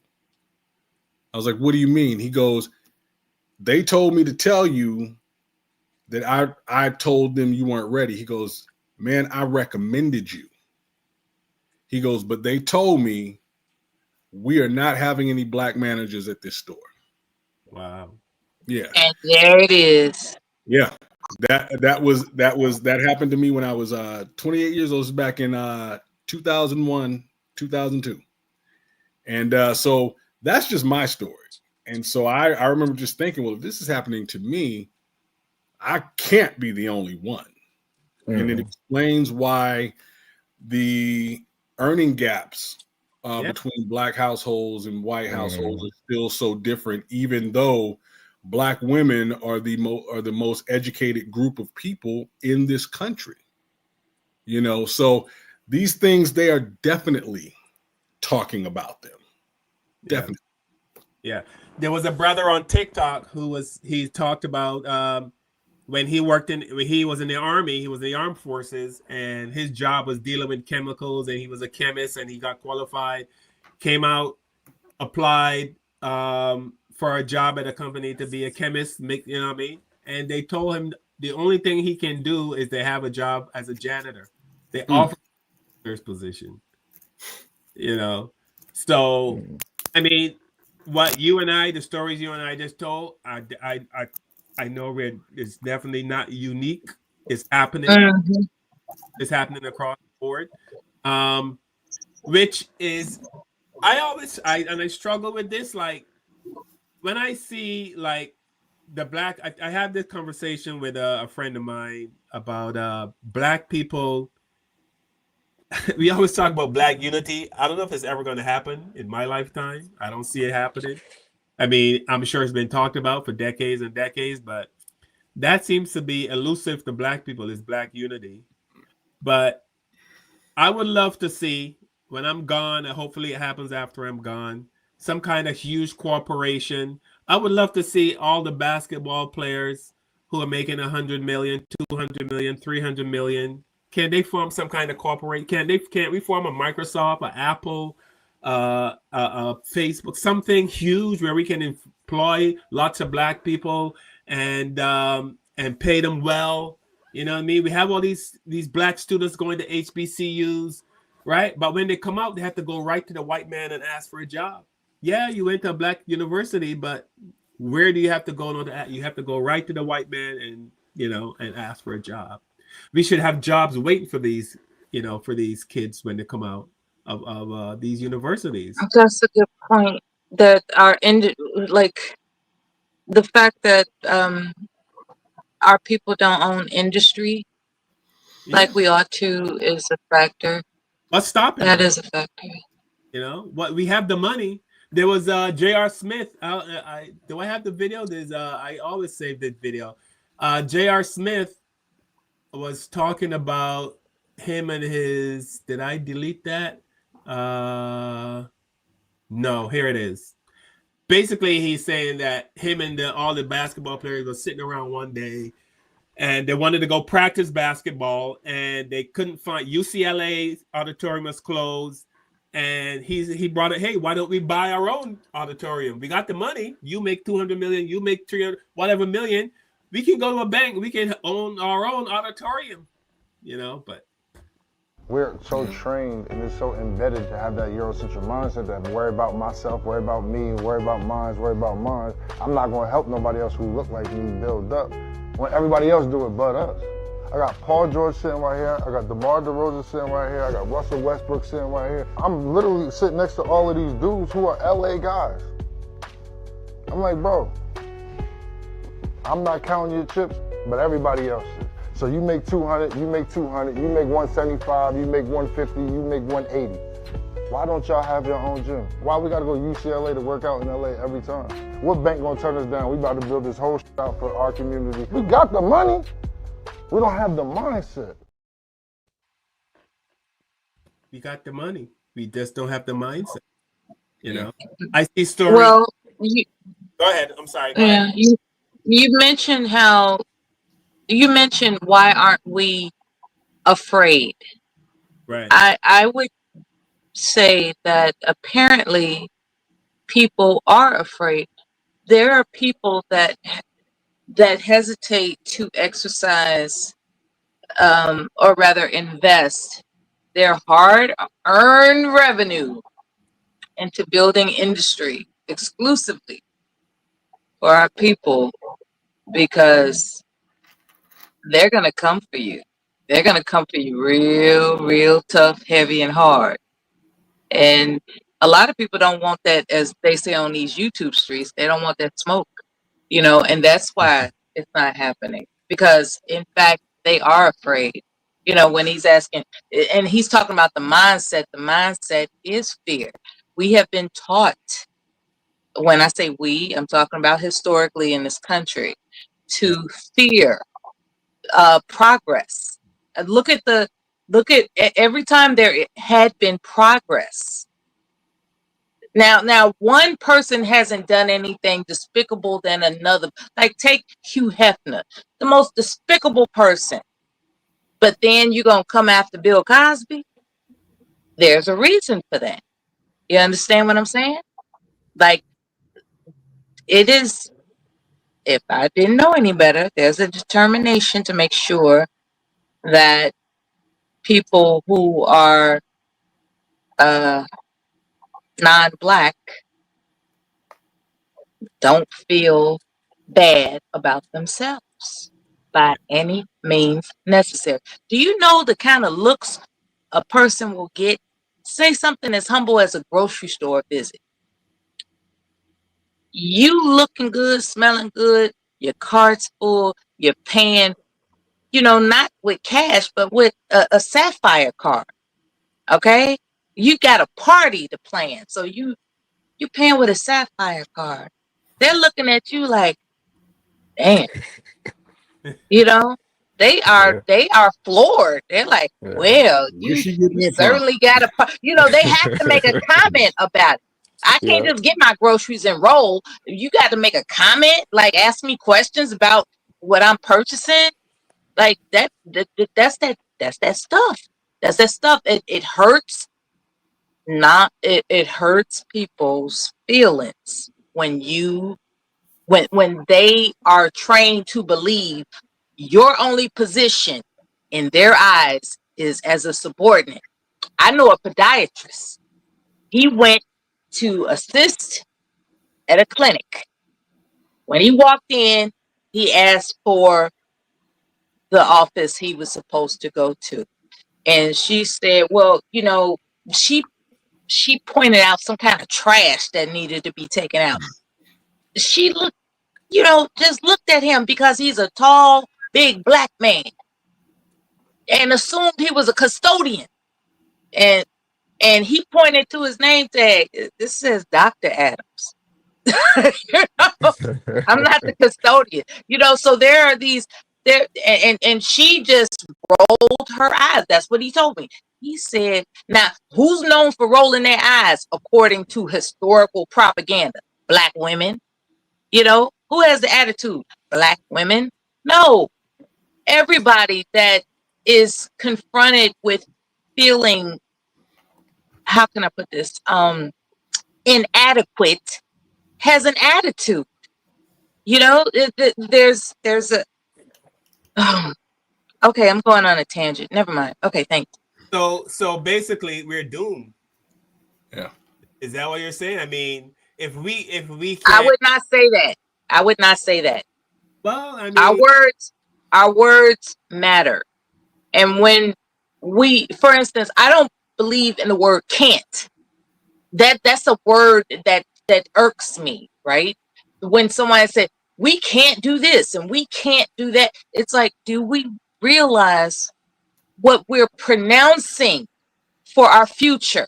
Let us concentrate on pronouncing abundance. Let us concentrate on, and I know it sounds, daydreamy, but it doesn't take a lot of effort to think about how we speak for future endeavors. It doesn't take a lot to consider that.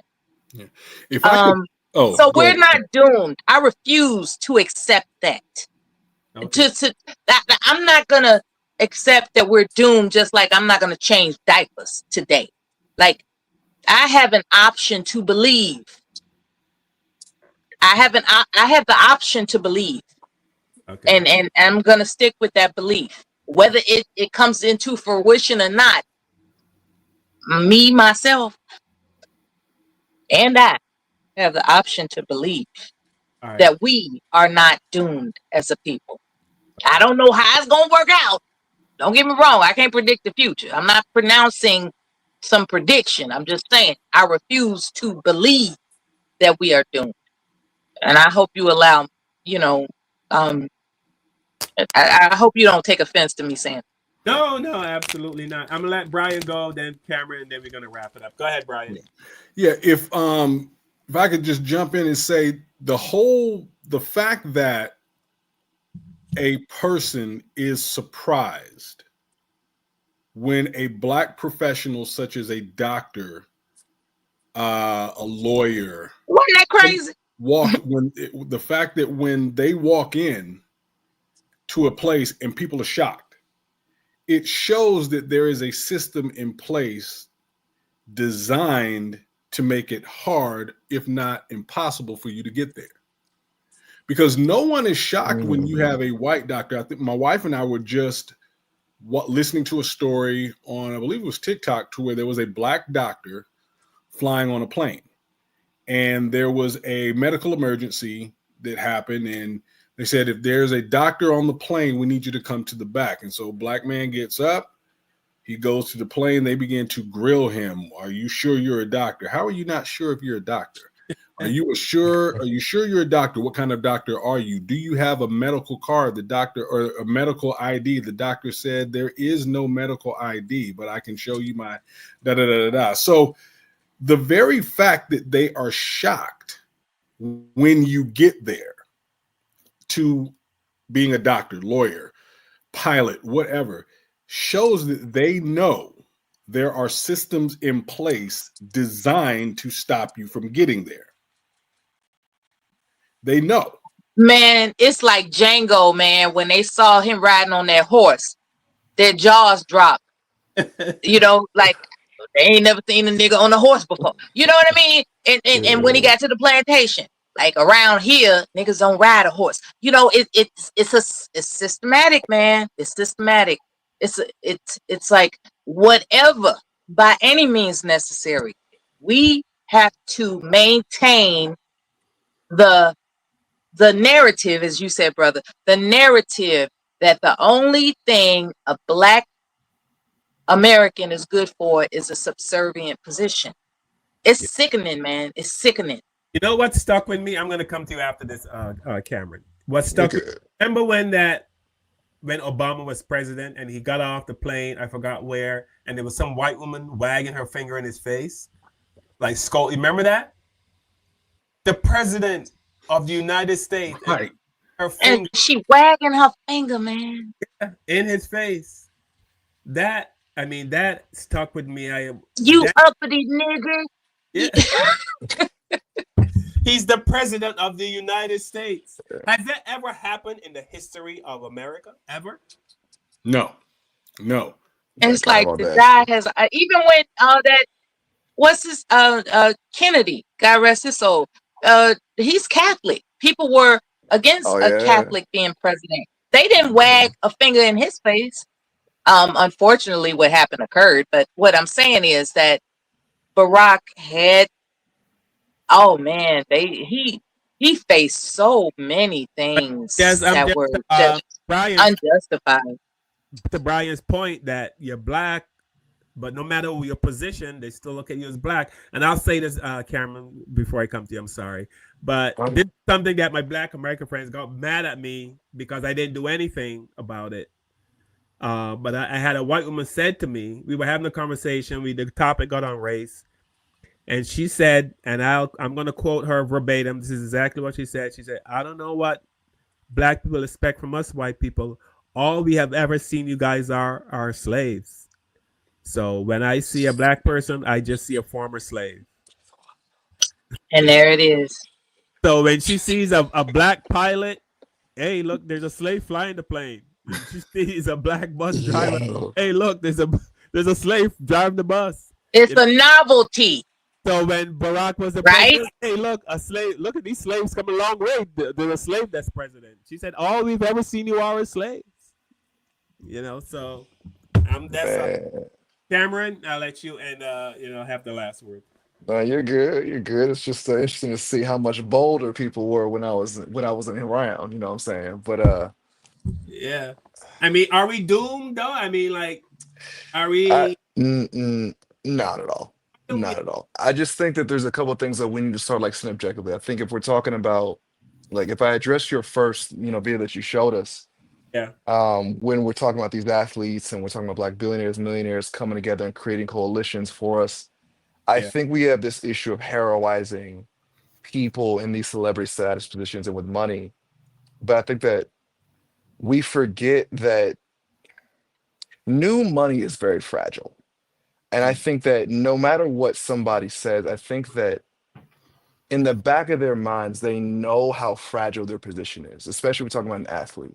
Yeah. And I think especially when we're talking about someone who's older, because all these people that we're talking about are in their 30s and 40s and have families. So to risk, you've risked your entire life and got lucky along with your hard work. And now here you are, you're in this position to give back. But it only takes one thing to tear it all down. It's a very fragile house of cards. And I think that when we're asking people to do these things, I don't think that we're really looking at what we're asking them to risk, because it's a lot. So I think that's I think we have this cultural way of seeing Black millionaires and Black success stories not coming back the way that we want them to. And I think, to be honest, it's much more human than it is cultural. And so I don't really hold too much on them or against them. I think that we can build a coalition amongst ourselves. I think that we have that ability amongst ourselves to do those things at all levels. it's a challenge. We're not as connected. We are dispersed. Mm-hmm. It's not a very easy feat to achieve, and we've tried it many, many times, and we succeeded many times. They were just burnt down. Tulsa was one of what, 20? Yeah. Like 20 something communities that were burn bombed or flooded, not gerrymandered, not redlined out of existence, just violently destroyed. We talk about California. Huntington Beach was black. Yeah. Wasn't no white people down there.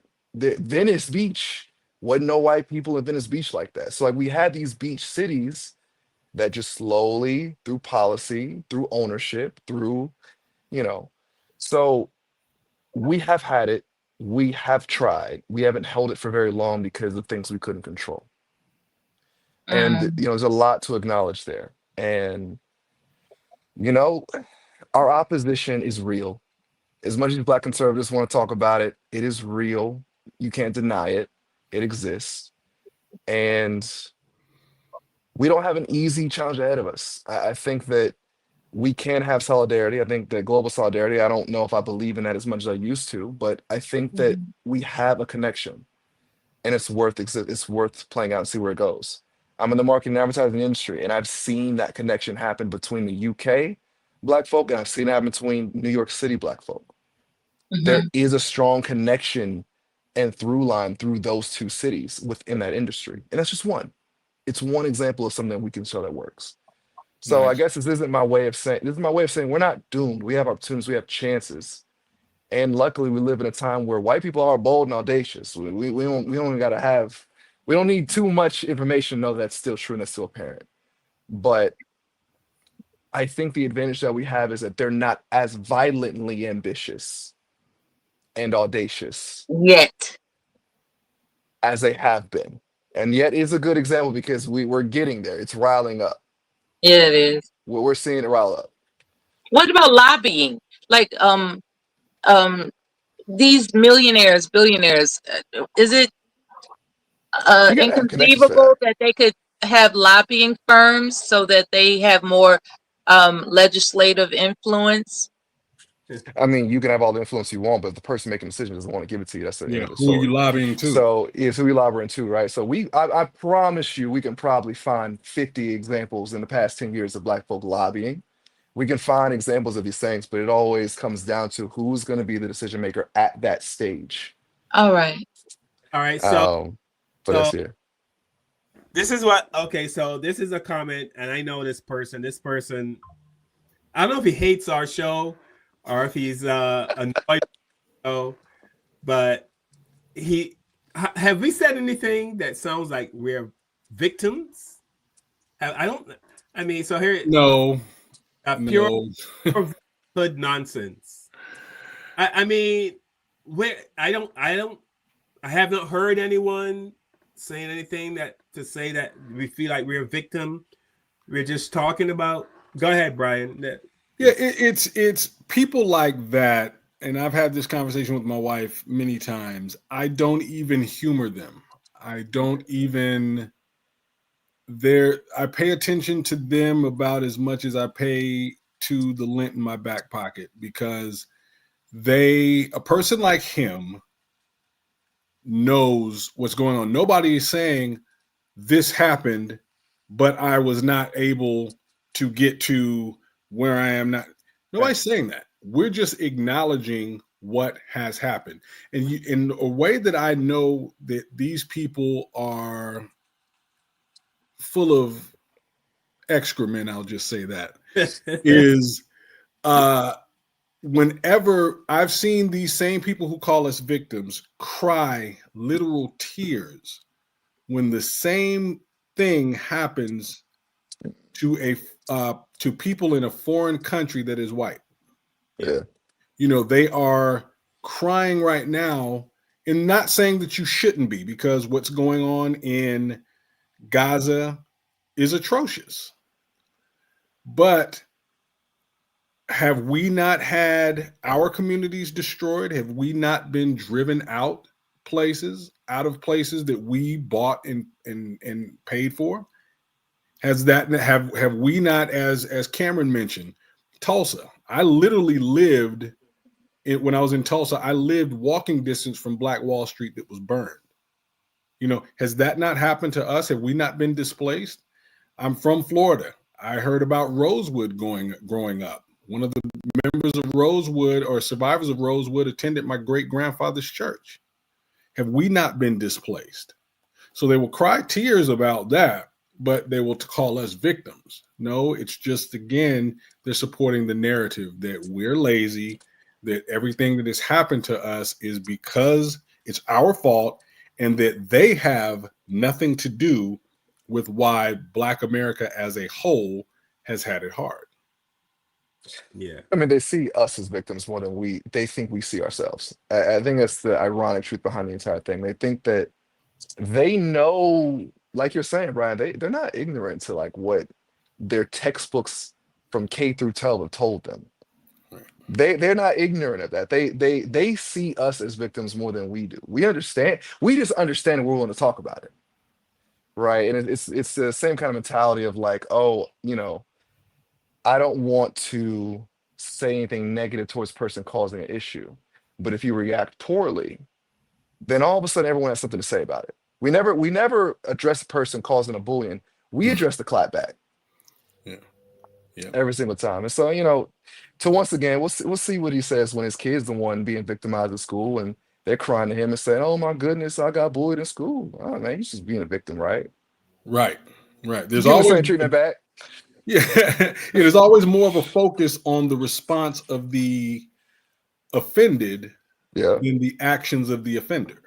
Don't tell me how to react. Why don't you talk to him about not doing what he's doing to cause harm? Well, they can't do that because they're the ones causing the harm. Yeah. Yeah. I don't know. I don't even know how to respond when people say like victim. Like on this show, just the way the show went today, this is the way the show goes every Sunday.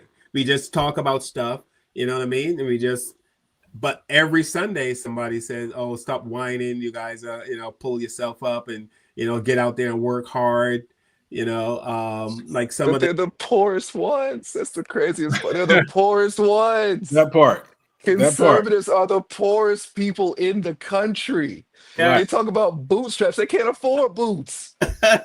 Right. They're the main ones, bro. Every blue state is subsidizing their entire existence. They don't make enough money. They don't even make enough money to be taxed enough to support themselves.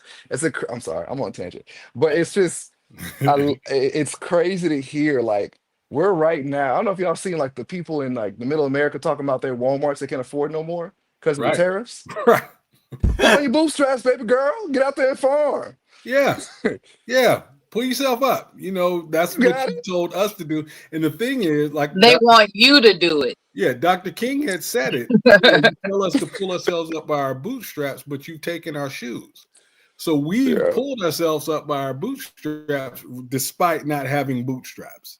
But they continue to vote for this stuff. They continue to, like, I live in California, and just the attacks that I hear on California from red states are hilarious. It's like, you talk about your tax dollars. No, my tax dollars are going to you. Yeah. But you're calling me a victim. Okay, whatever. Yeah, let's normalize. Yeah, that's hilarious. Yeah. Say again. I want to show this video where their sister is saying they were telling her to delete the Black names. I guess they were applying for jobs. Black people. I had my first day today at a new job, and basically, without going too far into it, my job is to schedule care for people that need it. A lot of this job is going through applications for people who want to give care. I learned today, if it is a name that does not sound white, we are to move it to the completed tasks. We then note your application as moved due to name standards. Now, it's my first day, so I ask, what does that mean? I'm Black, I'm very light-skinned, obviously. And she says, And I said, you mean like our names? Like our names? Because I thought it was like a brand standard, like, no, it's literally our names. So I just want you to know and everybody else to know this 100% happens. And I have 122 screenshots of people, their names, their phone numbers, and their email addresses, and the reason why they weren't hired directly because of their name. Then I have this. I didn't even make it 1 hour. After I got my heart rate to stop spiking, I went and found the owner like I planned and asked her directly, super calm. She didn't deny any of it. She admitted that it's, fucked up. She apologized. I told her that I don't think this is going to be a good fit because this is not something that I would be willing to participate in. I made sure to keep it professional and not scary, not threatening. So I have a phone call with my guy later this afternoon. I'm gonna go ahead and let him tell me how to proceed. I know that this happens. It's just that I personally have never experienced this type of training.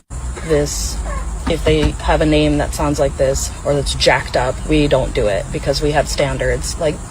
Guess we're going on a journey, and eventually we're gonna say who it is. I mean, so jobs and Black people applying for care. Just don't want to deal with us, So I mean, it's out there. I've asked on this show before what percentage of America you think is racist, and we came to the conclusion that 9 out of 10. 9 out of 10. If you meet 10 white people, 9 out of 10 of those whites are probably, racist. But like Jane Elliott said, I'm sure we're all familiar with Jane Elliott. She said, if you're white in America and you're not racist, you weren't paying attention. Right. So, and that's a white woman saying it. She said, if you're white in America and you're not racist, you weren't. Yeah. She comes through with the truth. Yeah. But how do we navigate? For me, and this is how I feel. We get around. We really need. And I know, I use the word doom, Mela, but that's probably a strong word. But and Cameron, I know he said that those athletes, they're scared to spend their money because they probably grew up poor, and now all of a sudden they're millionaires and they don't want to take any chance. But if you're making 200 million or even 100 million or 50 million, why can't 50 of you put $1 million in and create a corporation? I now work in an industry where I see people building high-rise apartments, high-rise office buildings, high-rise this, high-rise that. And it's just a bunch of white dudes who got together, put some money in, then borrowed the rest from the bank, created a business, and now the money's coming in, so they're able to pay back these loans. Why can't we have that mindset? Right? That we got to get to that mindset, man. I don't know how we're going to get there, if we're going to ever get there. But we can't say I'm scared. You're scared to lose 1 million out of your 50 or 100 million. But you know what I mean? Bring in the poor people with the right education, have them, create something with the people with the money. We got to do something. I don't know. I don't have the answer, but we really have to do something because we have the money, man. We do have the money. We just want to keep it for ourselves. Like this person's got 40 cars. This person's got, a house, 50,000 square feet, indoor garage and, all this stuff. But I personally feel as a Black person, when you make it in life, you're obligated to help other Black people. I personally feel that. I'm probably a minority in that way of thinking, but that's how I feel. And I know we see like Shaquille O'Neal, we always see videos of him doing stuff for people. He will go into a store, and if there are people shopping, he said, I'll pay for your groceries. He pays $100 for somebody. I'll pay for them. Yeah, but I mean, that's good and it's charitable, but what does that really do? What do you mean? Build something in the community where Black people can go consistently to a job every day and make $100,000-$200,000 a year consistently. But I think that's a capitalistic problem, not necessarily an individual problem. No. Because if you think about, Shaquille O'Neal is a really good example. This is someone who owns so many businesses, a lot of different pizza franchise locations. And so he is employing people. He is giving people that, not just the fish, but he's giving them the rod as well. But if the rod can't pay for your home and your house and whatever like that, you've got a broken system from the get-go. So I think that what we feel is that we have this need to we have this, I think, this expectation of millionaires to make other millionaires. And I think it's not that easy. And even if we settle that, okay, don't make me a millionaire, but just I need 75K. Can I have 75K? Can you position me somewhere in there? I think it's easy for people to just hand out this money on the street in these grocery stores because it's just easy and doesn't require the amount of massive organization outside of your day-to-day of managing and keeping afloat what you've already got going on. So I'm not trying to like defend stinginess and selfishness and self-entitledness, but I think I want to, I guess kind of caution against the thinking that it's a collective mindset that needs to be changing.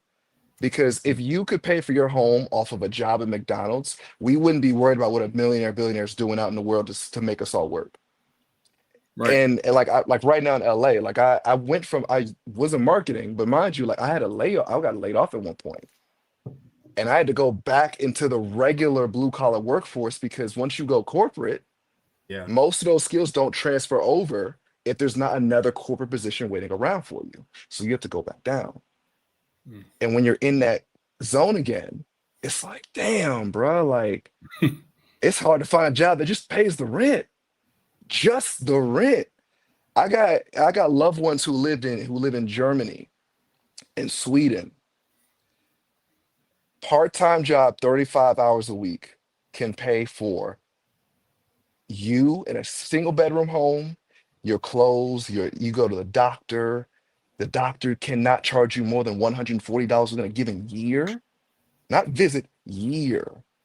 So when we talk about these conversations, I think that we're still in the mindset of keeping the status quo the exact same.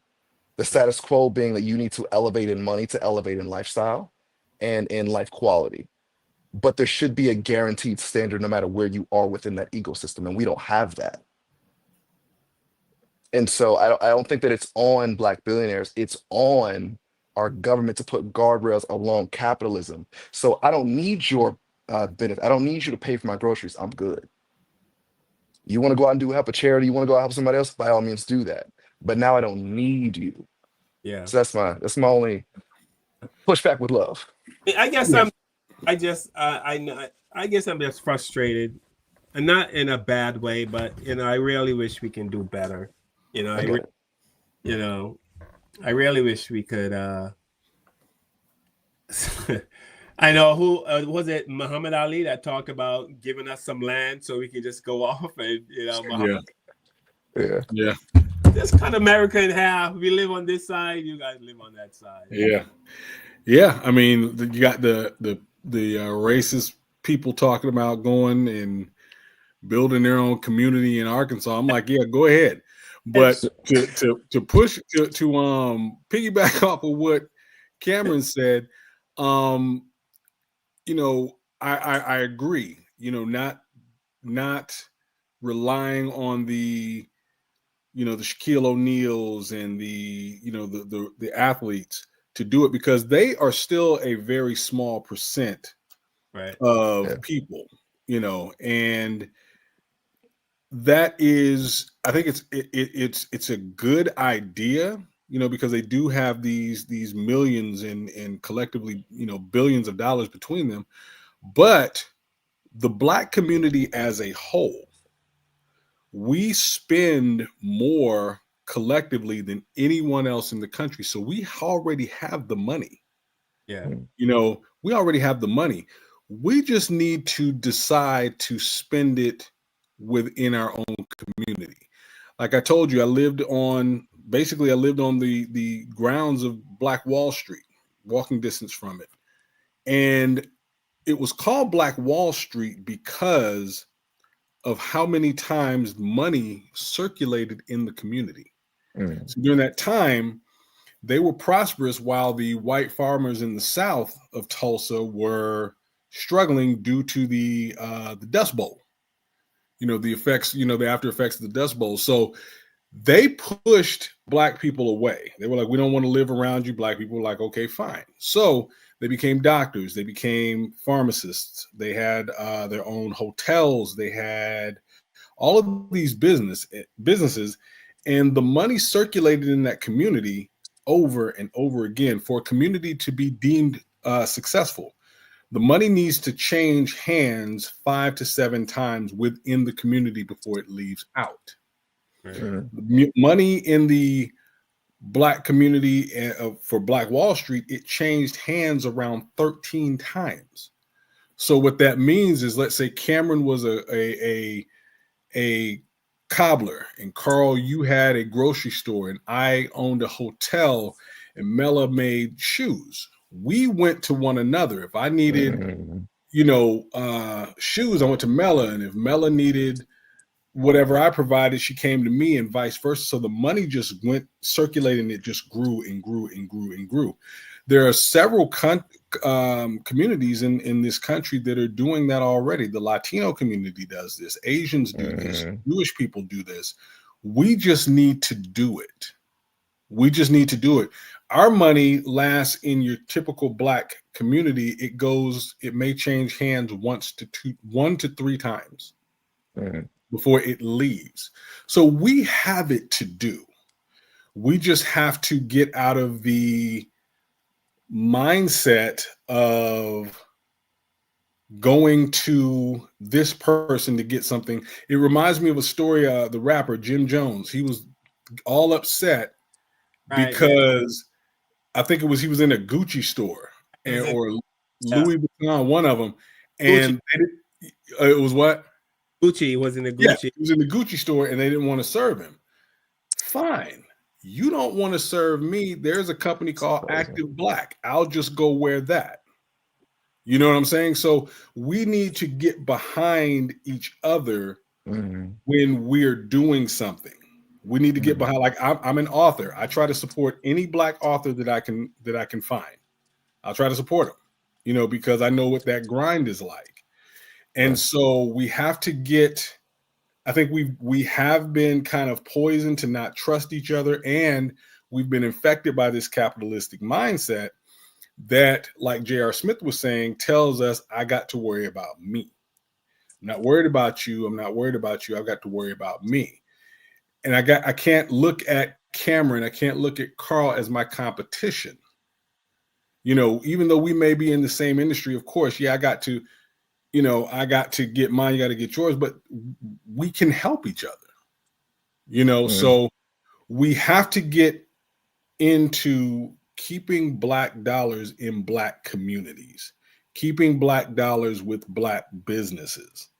We have to do it. That's the way we do. You don't have to go to a Shaq. You don't have to go to a Will Smith or these people to ask them to invest. It may take longer. It's the long game. Right. But we can do it. We've done it. As Cameron mentioned before, we've done it. We just got to do it again. All right. And with that, we're going to wrap it up. I want to thank my guests, Brian Simpson. Thank you so much. Cameron Matthews, thank you so much. Mela, thank you for checking in. I hope you come back. Cameron and Brian, I would absolutely love to have you guys back. I want to thank you so much. I want to thank everyone also in the comment section. Black Daniels, and once again, please take it easy. There's no need for all the name calling. You guys need to relax over there. Scooby D2, thank you for checking in. Gina, Donna, thank you. Patricia, I know you're still watching even though Kevin's not here. Mama Lee, I know you're still watching even though Kevin's not here. Bridget, Kevin's sister, I know you're still watching. And all the folks, Rick, my comedy buddy, thank you for checking in. Information Man, thank you so much. Please check out the Information Man channel. Great stuff over there. And all the folks on Instagram, we're already left Instagram, but I think we're still on Facebook. And if I missed anyone, I truly apologize. And again, I want to thank my guests once again for not once again the guy who's talking all that shit. I'm thanking these people again. You guys just hang with me so I can close out the show, and I want to thank you guys after the show. But please like, share, subscribe to our channel so we can grow. We're here every Sunday, 7 p.m. We are the Black Therapy Show. And remember, anything, well, I don't think I played any copyright written music, but this is just for entertainment purposes only. I do not own the rights to anything that you saw today. And with that said, thank you guys very much, and we will see you And guys. thank you as well. You are very welcome, and please come back. I always, if people want to come on the show, and just be as respectful as Mela, and we don't mind having people on. We had some people that came on, and they started using some language and attitudes that didn't match the energy we have here, and I just never had those people back. But thanks to everyone for watching the show. We will see you next Sunday. Thank you for having us. You're welcome. Thank you. With the knowledge you gain, break away from the chains. We helping you grow the Black Therapy Show. We in a safe space, dealing with the black trauma. We unpacking and inspecting all our baggage and drama. Cause we gotta unite, no more killing each other. It's time to see a new future for my sisters and brothers. You know, with Kevin, Carl, and Tiffany, you'll have an epiphany. We'll give you everything you need to handle the enemy. We'll be giving you empathy, we're gonna challenge you mentally. The right conversation so you grow exponentially. We built your penitentiaries, we built all your schools. Gave us brainwash education, just making us fools. Hatred was what we got in exchange for love. No more manipulation from my God above. It's Carl, Kevin, and Tiffany. Now welcome to the Black Therapy Show. Let's go. We're not gone yet. Brian, where can we get your book? You can get my book on my website, theauthorbriansimpson.com. My first book, Town Secrets, I'm waiting on orders to come in. When you buy them from my website, I can sign them and autograph them for you. But if you didn't want to wait, you can find them at any major book retailer. They're at Barnes & Noble. You can find them on Amazon. But authors, we like when you buy them from us. So, but I'm just if you buy it from wherever, I'm happy also.